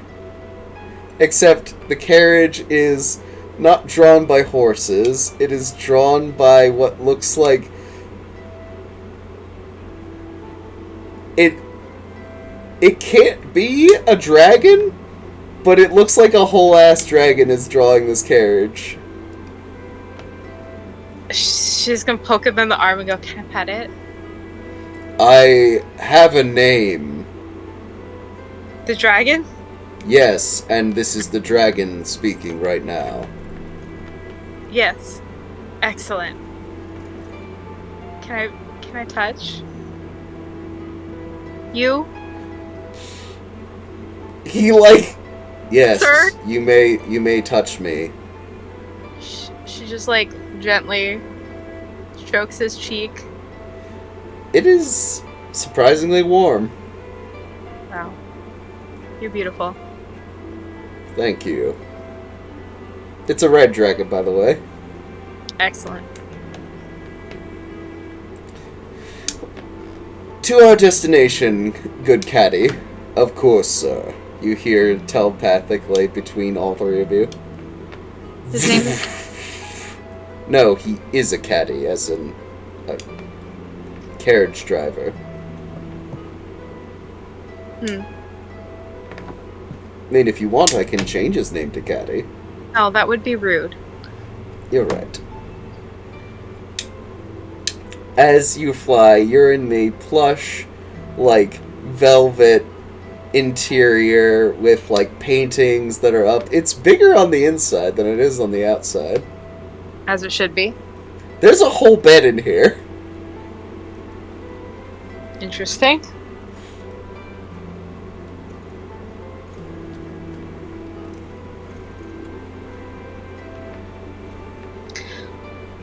Kelsey, can you roll me a coin? No, I can't decide how Joe is handling this.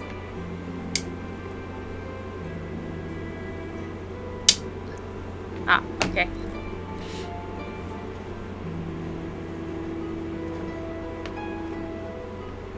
She's just going to sit there politely So where are we going? I'm like, I was thinking of going someplace with a view. so technically speaking, everywhere has a view. What you're describing. A view of something I think you would find most enjoyable. Okay. That's what I was getting at. Thank you.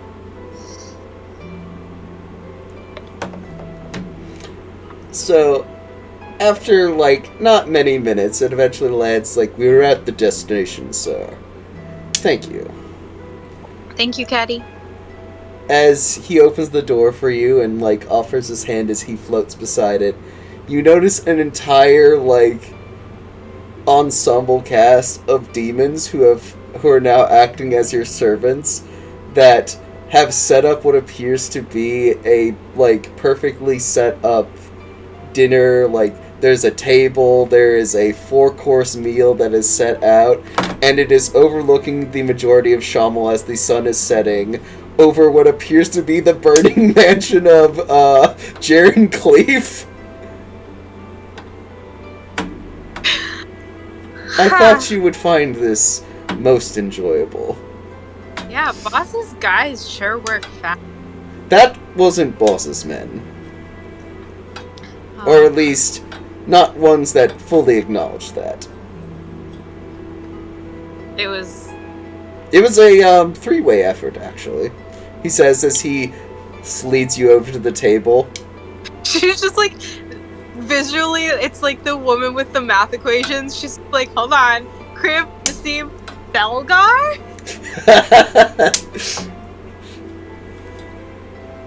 Certainly not Entropia. She can't blow stuff up. She's not that loud. Wine, he says as he takes a bottle. Always. So, as he pours it, you notice the date. The thing that's intriguing is that there are 4 digits on it. And the language is one that you don't recognize? It's future wine. Or past wine. Hmm.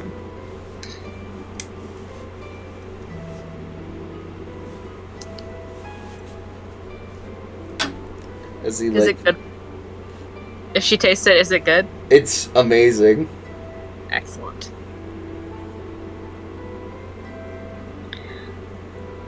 Oh, these humans, they just don't have the patience to wait for it to get really good. Yes.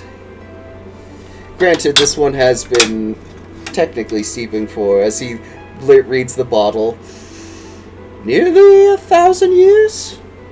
Give or take a few decades. The old, not future, got it. Yes.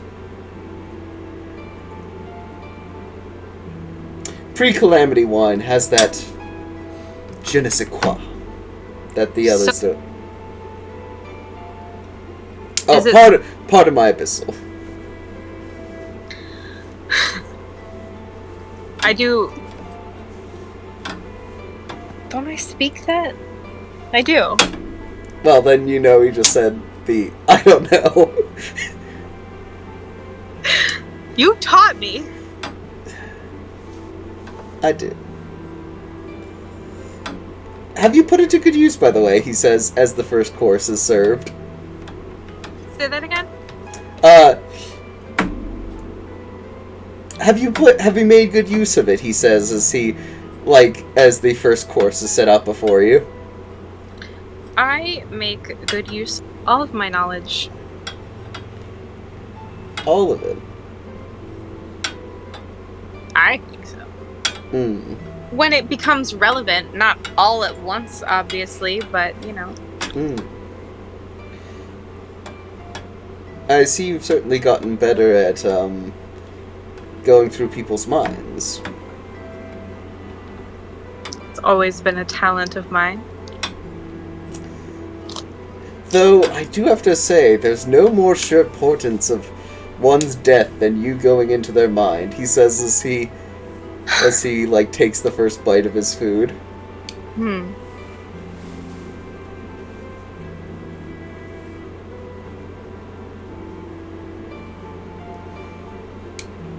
She will also begin eating It's delicious. politely. She's using all of her Singornian manners that are very rusty. She's using the wrong fork, but she's trying.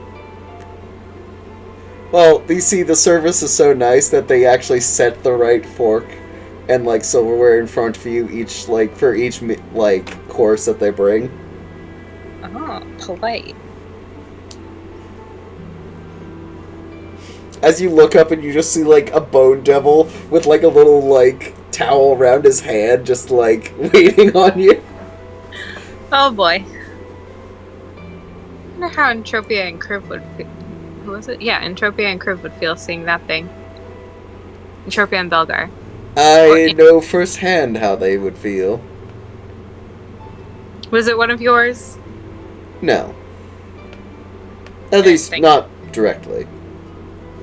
Right. Lord of the Nine Hells. Everything is a little bit yours. I imagine. Everything.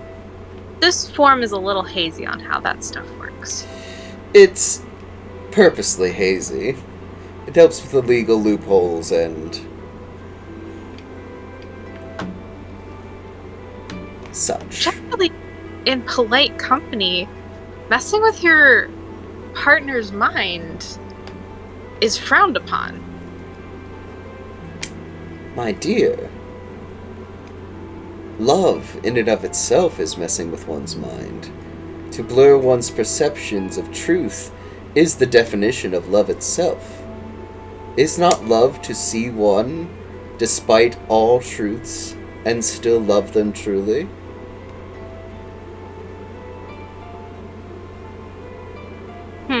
If anything, love is the greater lie than anything I have ever concocted.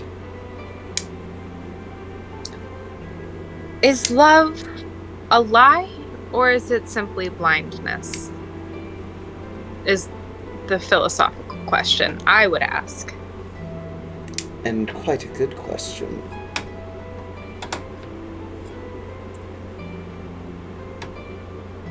Love makes us who we are.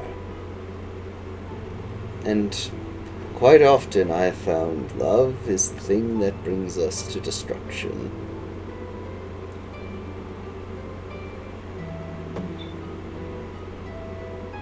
I just have to wonder sometimes, where will you bring me to my destruction?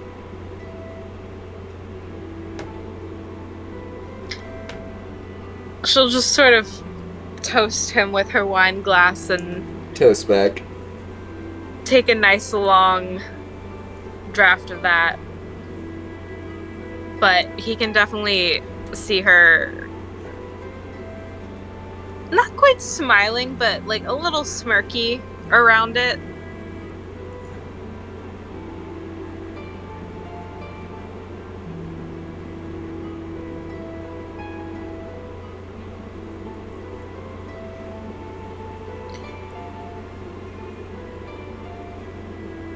Speaking of love, how is our daughter? He just, like, suddenly looks over his shoulder as if he's half expecting her to just show up. I'm sorry she showed up the way she did. She's one of the few things that I can control in the known cosmos. I fully blame that on your influence. For you're the other thing that I can't control in this cosmos. You wouldn't add Jason to that list? No, I controlled him in a way, for many years. And lo and behold, the second I lose control of that, and my boy is sealed away in a goddamn prison. Well, on that we can agree.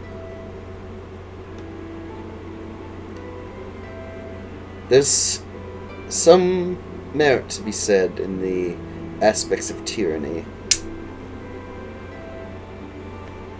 True, he was in a cage, but he was safe.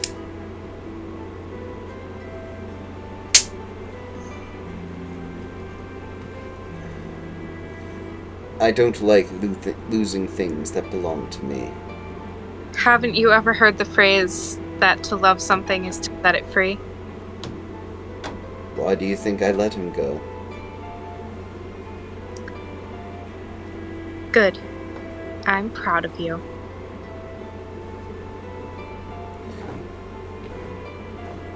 Though, I don't think you should necessarily thank me.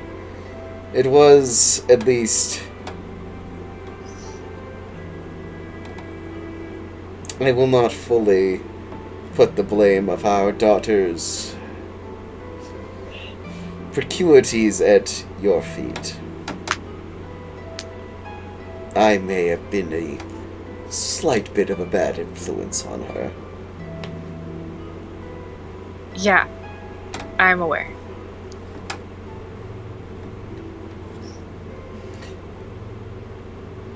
But it does not mean we cannot look towards the future and further correcting our mistakes with the next one.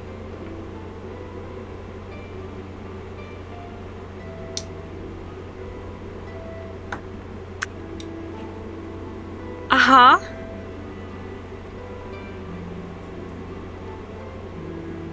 It would be interesting to see how another child would turn out.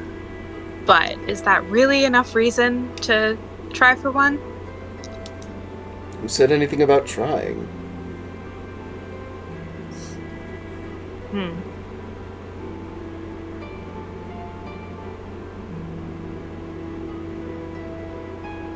Well, it's an interesting thought.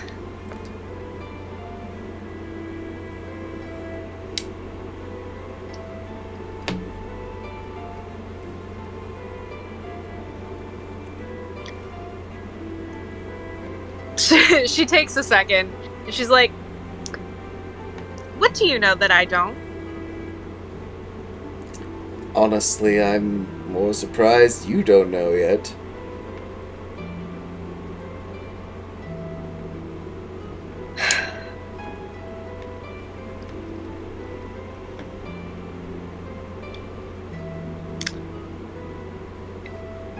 Thinking.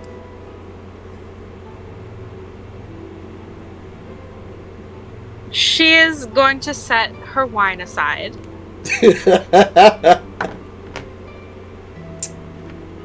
Oof.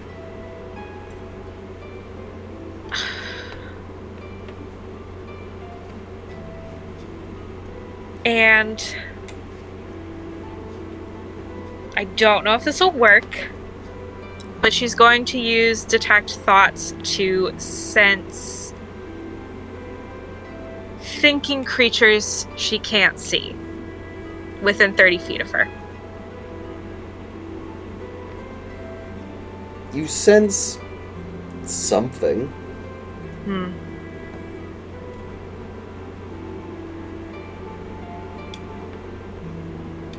Interesting.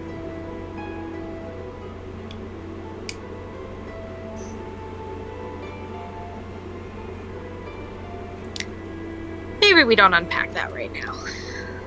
I mean, doesn't have to be unpacked for nearly... I'm always so blurry on elven gestation periods.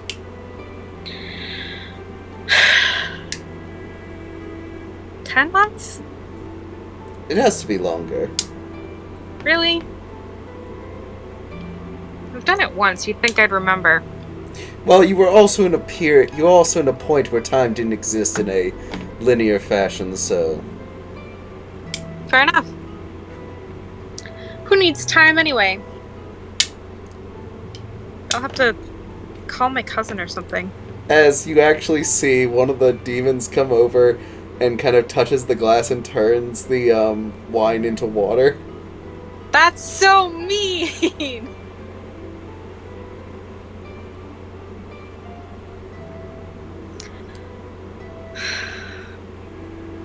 Dang it. She's just kind of like grumbling to herself and she starts eating. Inconvenient. But we have all the time in the world to get around it. So it would seem. Are you angry with me? No. Unfortunately, being angry with you has gotten more difficult the more I've gotten to know you. Oh. Despite the fact that you constantly bring me to rage. He just kind of like gives a cheeky smile, like edge to his smile. I do have a tendency to grow on people. Or at least. No.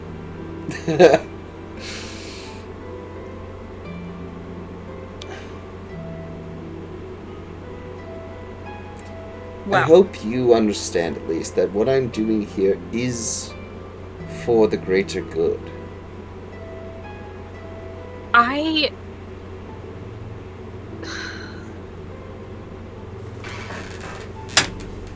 have to be honest and say that even after all this time, I still find you very difficult to trust when you say things like that. You actually see a moment where his smile dips slightly. I guess that is fair. Yeah, it's along the lines of, how do I believe the Lord of Hells, an entity of chaotic evil? Lawful, thank you. That's where Jilly gets it from. She got the evil from you. I mean, she got the evil from me, and the lawful. No, from I said it. Sorry, I said it wrong. That's where Jason gets it from, not Jilly. Yes. He got the good from me and the lawful from you. She got the good and the evil. Yes. It's almost like we're building a chart. Yeah. Maybe we can try for a true neutral. That seems unlikely. Hey, anything's possible. How did that your blue friend said? We're gods? He says, raising his glass. Did she say that? When did she say that? Context? Whatever. And she'll very reluctantly toast him with the water.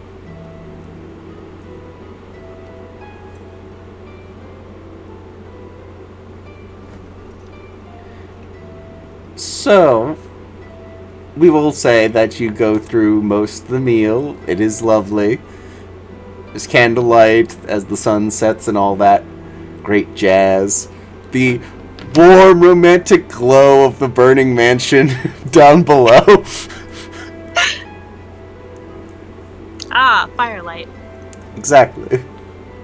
For what more could one ask? But mood lighting from an inferno. Created by my bestest friends. Quite. There's much bigger fires that your friends have made. And you see, and in your mind, Joe, you just see a distant fire tornado that's just ripping through the South Seas. I wasn't around for that one. And she says, we don't talk about that, because I don't know how it happened. As far as I've been led to believe, it was a fire spell and an entire crate full of residuum? Yeah, that sounds like something Crib would do. Yeah.